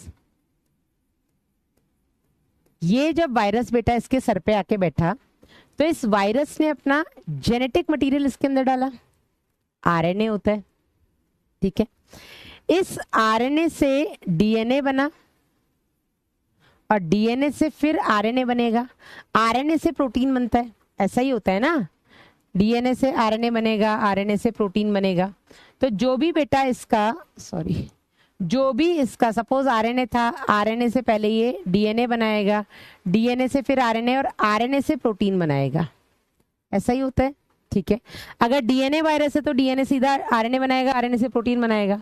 अगर आरएनए वायरस है तो आरएनए से डीएनए बनेगा, डीएनए से आरएनए बनेगा, फिर आरएनए से प्रोटीन बनेगा, ठीक है। तो ये वायरस इन्फेक्टेड सेल है, ये तो गया भाई, लेकिन मरने से पहले ये केमिकल रिलीज करेगा, और उस केमिकल का नाम होगा, मतलब केमिकल क्या, प्रोटीन ही होते हैं, ठीक है। इनको बेटा हम बोलते हैं इंटरफेरॉन्स। क्या बोलते हैं इसको हम, इंटरफेरॉन्स। ये जो केमिकल्स रिलीज किए इस विषाणु संक्रमित कोशिका ने, ये केमिकल जाकर के जो पड़ोसी कोशिका है, ये क्या है, ये पड़ोसी स्वस्थ कोशिका है, इसका अभी संक्रमण नहीं हुआ है, this is a healthy neighbouring cell, ये पड़ोसी स्वस्थ कोशिका है, ये इंटरफेरॉन्स जाकर के इससे जुड़ जाएंगे, इंटरफेरॉन्स जाकर के पड़ोसी कोशिका से जुड़ जाएंगे और बता देंगे कि ऐसा ऐसा वायरस आया है भाई, मैं तो जा रहा हूं, तुम बच लो। तो ये पड़ोसी कोशिका क्या करेगी बेटा, ये एक प्रोटीन बनाती है TIP। अब ये बहुत हम, हाँ ये टिप देती है, बिल्कुल सही बोल रहे हो, ठीक है ना। ये इंटरफेरॉन जाकर के कहता है मैं तो जा रहा हूं, पर मैं जाते जाते तुम्हें एक टिप दे जा रहा हूं कैसे इससे बच सकते हैं। तो ये जो बेटा इसने टिप दिया, जो इसने TIP दिया, ये जो इसने TIP प्रोटीन बनाया, ये TIP क्या होता है, ट्रांसलेशन इनहिबिशन प्रोटीन या ट्रांसलेशन इनहिबिटरी प्रोटीन। ट्रांसक्रिप्शन और ट्रांसलेशन आपको पता होगा, डीएनए से आरएनए बनना है इस ट्रांसक्रिप्शन, आरएनए से प्रोटीन बनना है इस ट्रांसलेशन। तो ये क्या करता है बेटा, ये ट्रांसलेशन को रोक देता है, ट्रांसलेशन इनहिबिटरी प्रोटीन। मतलब ये आरएनए से प्रोटीन, इसी को हम बोलते हैं ना ट्रांसलेशन, इसी प्रक्रिया को हम बोलते हैं ट्रांसलेशन। ये नहीं बनने देगा, समझे या नहीं। तो पड़ोसी कोशिका इस चीज के लिए तैयार हो जाएगी, अच्छा वो यही हथियार लाया है, ठीक है इससे मैं निपट लूंगा, समझे या नहीं, समझे या नहीं, क्लियर हुआ। ये होता है बेटा साइटोकाइन रोध या साइटोकाइन बैरियर। बस आपको यहाँ पे एक चीज याद रखनी है कि यहाँ पर ये जो इंटरफेरॉन्स बन रहे हैं, ये इंटरफेरॉन्स बेटा आपके कौन बनाते हैं, केवल विषाणु संक्रमित कोशिकाएं बनाती हैं, जीवाणु संक्रमित कोशिकाएं नहीं बनाती, ये आपकी कवक संक्रमित कोशिकाएं नहीं बनाती हैं, ये आपकी प्रोटोजोआ संक्रमित कोशिका नहीं बनाती हैं, ये केवल और केवल विषाणु संक्रमित कोशिकाएं यानी कि वायरस इन्फेक्टेड सेल ही ये इंटरफेरॉन्स को बनाते हैं। डन, समझे या नहीं।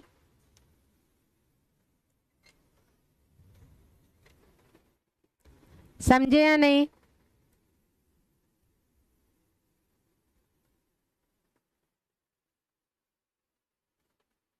एक बच्ची बोल रही है मैम पैथोजेंस को फैगोसिटिक सेल्स नहीं रोकती हैं क्या। भाई देखो रोकती तो हैं, लेकिन बच के, अब जैसे हमारी BSF खड़ी है बॉर्डर पे तो वो इसीलिए खड़ी है ना कि कोई टेररिस्ट अंदर ना आ पाए। लेकिन अगर कोई बच के किसी दूसरे तरीके से आ ही गया, नहीं ध्यान रहा, BSF ने नहीं कुछ कर पाया, ठीक है। इसी तरीके से हमारी स्टेट पुलिस खड़ी है यहाँ पे कि हम नहीं, हम चेकिंग करते हैं, ये करते हैं, नहीं चेक कर पाए, कोई उन्होंने दूसरा तोड़ ढूंढ लिया, तब वो आकर के घर में घुस गए। समझ रहे हो कि नहीं? तो ये आपके दोनों प्रोटीनिशियस, कहाँ इंटरफेरॉन्स बेटा प्रोटीन होते हैं, मतलब प्रोटीन प्रकृति के रसायन होते हैं।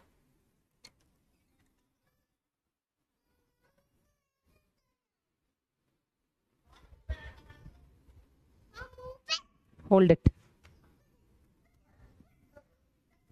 डन, समझ में आ गया? तो ये बेटा आपके सहज प्रतिरक्षा के चारों रोध हैं। डन। अब इसको जरा हम एक बार एनसीईआरटी से पढ़ लेते हैं। तो एनसीईआरटी क्या कहती है बेटा? एनसीईआरटी कहती है कि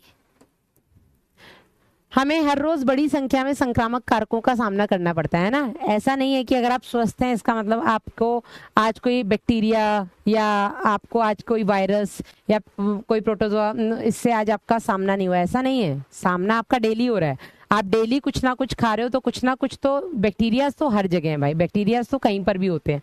तो लेकिन आप बीमार नहीं पड़ रहे हो, इसका मतलब ये है, इसका मतलब अगर आप बीमार नहीं पड़ रहे हो इसका मतलब ये नहीं है कि आप किसी पैथोजन से मिल नहीं रहे हो। पैथोजन आपको दिन में 4 बार मिल रहे हैं, 10 बार मिल रहे हैं, बस आपका इम्यून सिस्टम इतना स्ट्रांग है कि वो पैथोजन आपको नुकसान नहीं पहुंचा पा रहा है, इसलिए आप बीमार नहीं पड़ रहे हो। समझ रहे हैं कि नहीं? तो हमें हर रोज बड़ी संख्या में संक्रामक कारकों का सामना करना पड़ता है, परंतु इनमें से कुछ ही रोग के शिकार बनते हैं। क्यों? इसका कारण है कि हमारा शरीर अधिकांश बाहरी कारकों से अपनी रक्षा कर लेता है। ठीक है, और ये अपनी रक्षा जो कर पा रहा है बाहरी कारकों से, ये सहज प्रतिरक्षा की वजह से ही है। कितने बैक्टीरिया हैं जो अंदर एंटर ही नहीं कर पा रहे स्किन से, जो एंटर भी कर जा रहे हैं वो लार में मर जा रहे हैं, श्लेष्मा में मर जा रहे हैं। समझे या नहीं? ठीक है, तो परपोषी की रोग कारक जीवों से लड़ने की जो क्षमता है बेटा, वो उसे प्रतिरक्षी तंत्र के कारण मिली है, और इसी को बेटा हम प्रतिरक्षा कहते हैं। 2 प्रकार की होती है, सहज और उपार्जित। आगे हम और पढ़ेंगे। प्रतिरक्षा आपकी सक्रिय और निष्क्रिय प्रकार की भी होती है ना, एक्टिव और पैसिव। बहुत मजेदार टॉपिक है ये। सहज प्रतिरक्षा बेटा, जिसको हम इन्नेट इम्यूनिटी कहते हैं, एक प्रकार की नॉन स्पेसिफिक है। इसके लिए बाहरी मतलब बाहरी, ये नहीं देखते कि बाहरी कम खतरनाक है, ज्यादा बाहर के हो ना तुम, मैं अंदर नहीं आने दूंगा। ठीक है, चलिए।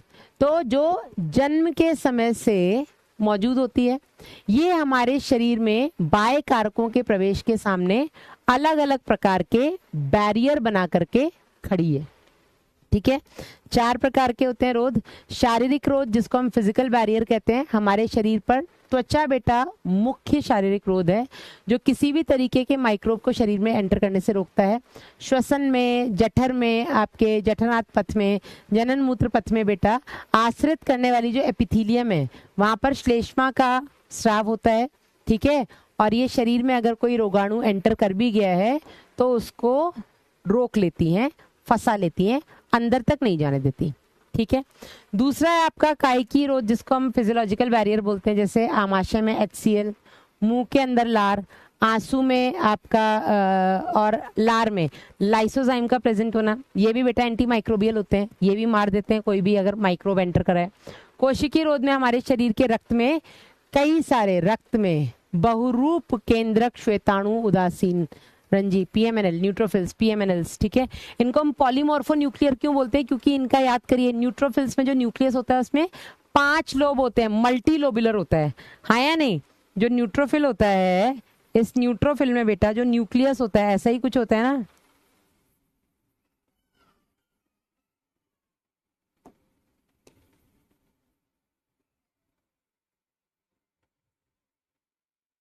ऐसा ही कुछ होता है ना। बहुत सारे इसमें लोब्स होते हैं, 5 कम हो सकते हैं, ज्यादा हो सकते हैं। ठीक है, किसी भी डायरेक्शन में हो सकते हैं। तो इस तरीके का कुछ दिखता है, इसलिए हम इसको बोलते हैं पॉली। पॉली मतलब कई सारे, मॉर्फो मतलब दिखने में, न्यूक्लियर मतलब कि केंद्रक। ठीक है, ऐसा न्यूट्रोफिल जिसके केंद्रक कई तरीके के दिखाई देते हैं, है ना, तो इसको PMNLs बोलते हैं। और एक केंद्रकाणु जिसको मोनोसाइट्स कहते हैं। प्राकृतिक मारक लिम्फोसाइट्स हो गए आपके। ठीक है, इस प्रकार के ऊतक, इसके अलावा टिश्यू में आपके मैक्रोफेजेस हो गए, ये सब बेटा क्या करते हैं, भक्षण करते हैं। जो आपके नेचुरल किलर सेल से ही भक्षण नहीं करते हैं, बाकी सब भक्षण करते हैं, ठीक है।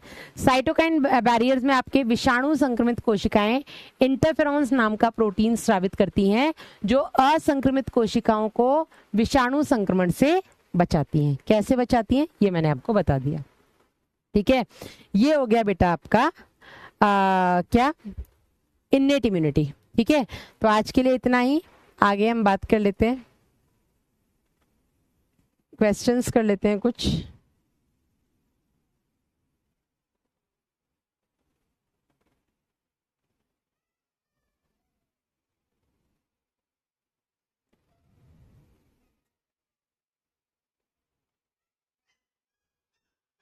चलिए, पहला क्वेश्चन आपकी स्क्रीन के ऊपर ये रहा, इंटरफेरॉन्स किसके द्वारा स्रावित होते हैं? नहीं, मेरा ना है, हैप्पी बर्थडे विराट।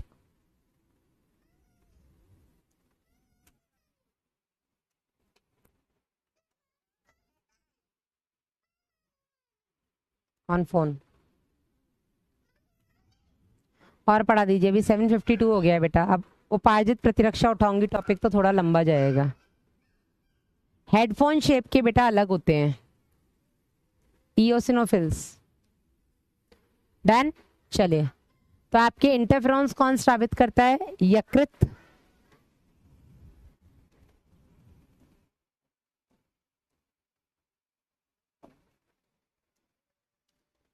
प्लीहा, विषाणु संक्रमित कोशिकाएं, लसिकाणु।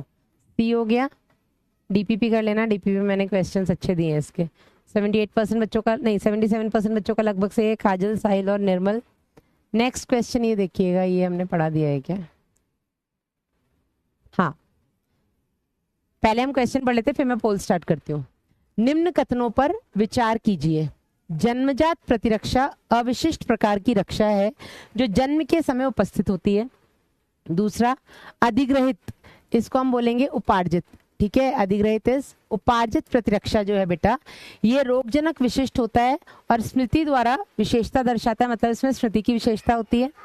स्मृति आधारित उपार्जित प्रतिरक्षा जो है बेटा, स्मृति आधारित उपार्जित प्रतिरक्षा उच्च कशेरुकी में विकसित होती है, जो स्वयं को गैर स्वयं से अलग करने की क्षमता के आधार पर होता है। चलिए, थोड़ा दिमाग लगाना।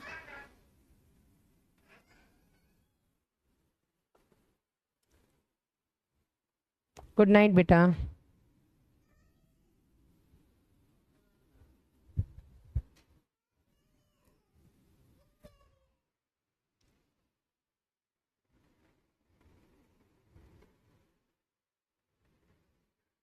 बोर्ड्स में कैसे लिखें कि स्कोरिंग नंबर है? बेटा मैं जो नोट्स बनवाती हूँ इसमें कितना क्लियर मैं आपके फ्लो चार्ट बनवाती हूँ, टेबल्स बनवाती हूँ, आप बोर्ड्स में ऐसे ही लिखेंगे, नंबर ऐसे ही आएंगे। आपको क्या लगता है वो रामायण लिख के नंबर आते हैं? नहीं, आप जितना प्रेजेंटेबल लिखते हैं क्वेश्चन का आंसर, उतने ज्यादा टीचर को क्लियर दिखाई देता है, आपकी राइटिंग भी उससे अच्छी दिखती है, ठीक है, प्रेजेंटेबल लगता है इससे। तो नंबर बेटा ऐसे ही आएंगे, आपको बोर्ड्स में ऐसे ही लिखना है जैसे मैं नोट्स बनवा रही हूँ।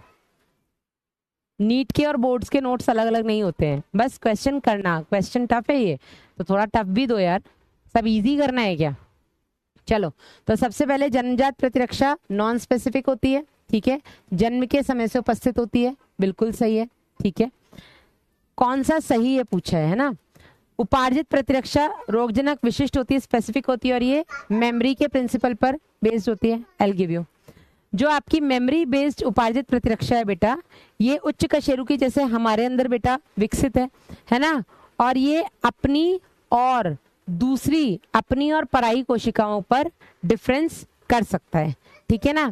तो क्षमता पर आधारित हो, ठीक है, दोनों सही है, 1, 2 और 3 तीनों ही सही है ना। तो देख लेते हैं एक बार। डी, केवल 26% बच्चों का सही है थर्ड स्टेटमेंट की वजह से। साहिल, निखिल और विशाल, कोई बात नहीं, अभी हम और भी पढ़ेंगे आने वाले समय में। ये टेलीग्राम चैनल है। समरी, आज हमने क्या पढ़ा बेटा? आज हमने इन्नेट इम्यूनिटी पढ़ा, सहज प्रतिरक्षा, ठीक है। होमवर्क में आप लोग क्या दूं यार, मॉड्यूल आ तो गया है मेरे पास, 1 मिनट है ना, मॉड्यूल निकाल दूं मैं।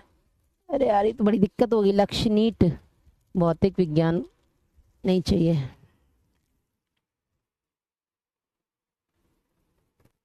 1 मिनट है ना, मैं ये निकाल रही हूँ आपका भौतिक विज्ञान, वनस्पति विज्ञान, भौतिक विज्ञान, जंतु विज्ञान। मिल गया, 1 मिनट रुक जाना।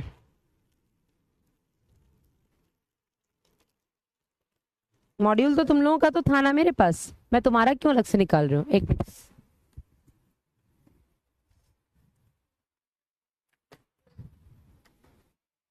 कहाँ गया यार मॉड्यूल। चलो 1 मिनट रुक जाना है ना।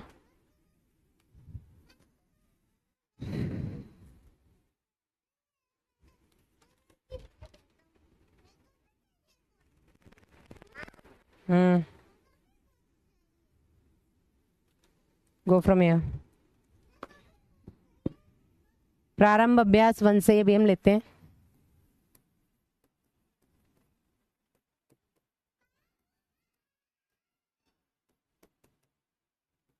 इससे है अपना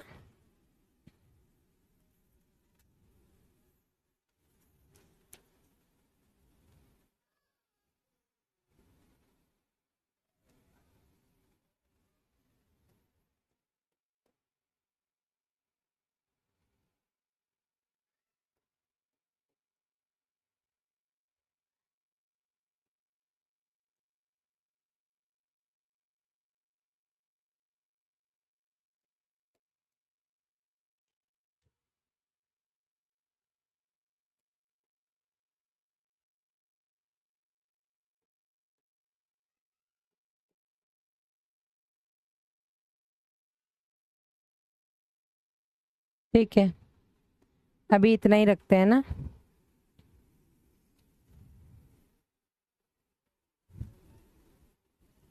बाकी आपको डीपीपी दी है, डीपीपी कर लेना इसकी। आज कौन सी डीपीपी नंबर 3 मिलेगी आई गेस, है ना। ये बेटा आप लोगों के लिए एक अनाउंसमेंट था, हमारी रियल टेस्ट सीरीज बेटा 2026 की स्टार्ट हो चुकी है। और इसके अंदर बेटा आपको 23 टेस्ट मिलेंगे, जिनमें से 13 ऑनलाइन 10 ऑफलाइन होंगे। रैंकर्स बुकलेट मिलेगी। आप इसको ज्वाइन करने के लिए इस क्यूआर कोड को स्कैन कर सकते हैं। ठीक है, यहाँ पर बेटा आपको पता है 250 से ज्यादा शहरों में बेटा आपकी रियल टेस्ट होगा। आप ऑनलाइन देना चाहें ऑनलाइन दे सकते हैं, आप ऑफलाइन जो ऑनलाइन वाले हैं वो भी आप जाके ऑफलाइन दे सकते हैं। ठीक है, इससे देखो टेस्ट तो हमेशा ही आपको बोला जाता है, टेस्ट तो आप जितना दो उतना अच्छा है ना। टेस्ट दोगे तो आपको अपना स्कोर पता लगेगा, परफॉर्मेंस पता लगेगी, ऑल ओवर इंडिया आपको कंपटीशन पता लगेगा, अपनी रैंकिंग पता लगेगी। पेपर डिस्कशन होगा यहाँ पे फैकल्टीज के साथ। और बेटा जो आपका एग्जाम टाइम पे प्रेशर होता है कहीं ना कहीं आप उसके लिए प्रिपेयर हो जाएंगे। ठीक है ना, तो टेस्ट तो बेटा आपको ज़्यादा से ज़्यादा देने भी चाहिए, मैं हमेशा बोलती हूँ। और जिन लोगों ने रियल टेस्ट तो फ्री होगा ना आप लोगों के लिए, शायद से नहीं है, जिनके पास इन्फिनिटी बैच है उनके पास तो फ्री है, बाकियों का मुझे पता करना पड़ेगा। रियल टेस्ट तो सबको मिलता है गेस ना, AITS सबको नहीं मिलता है, जो भी है। तो एक बार देख लेना आप लोग। बाकी आज के लिए इतना, कल मिलेंगे 6:15 और टॉपिक को आगे बढ़ाएंगे। Till then bye bye, take care, good night.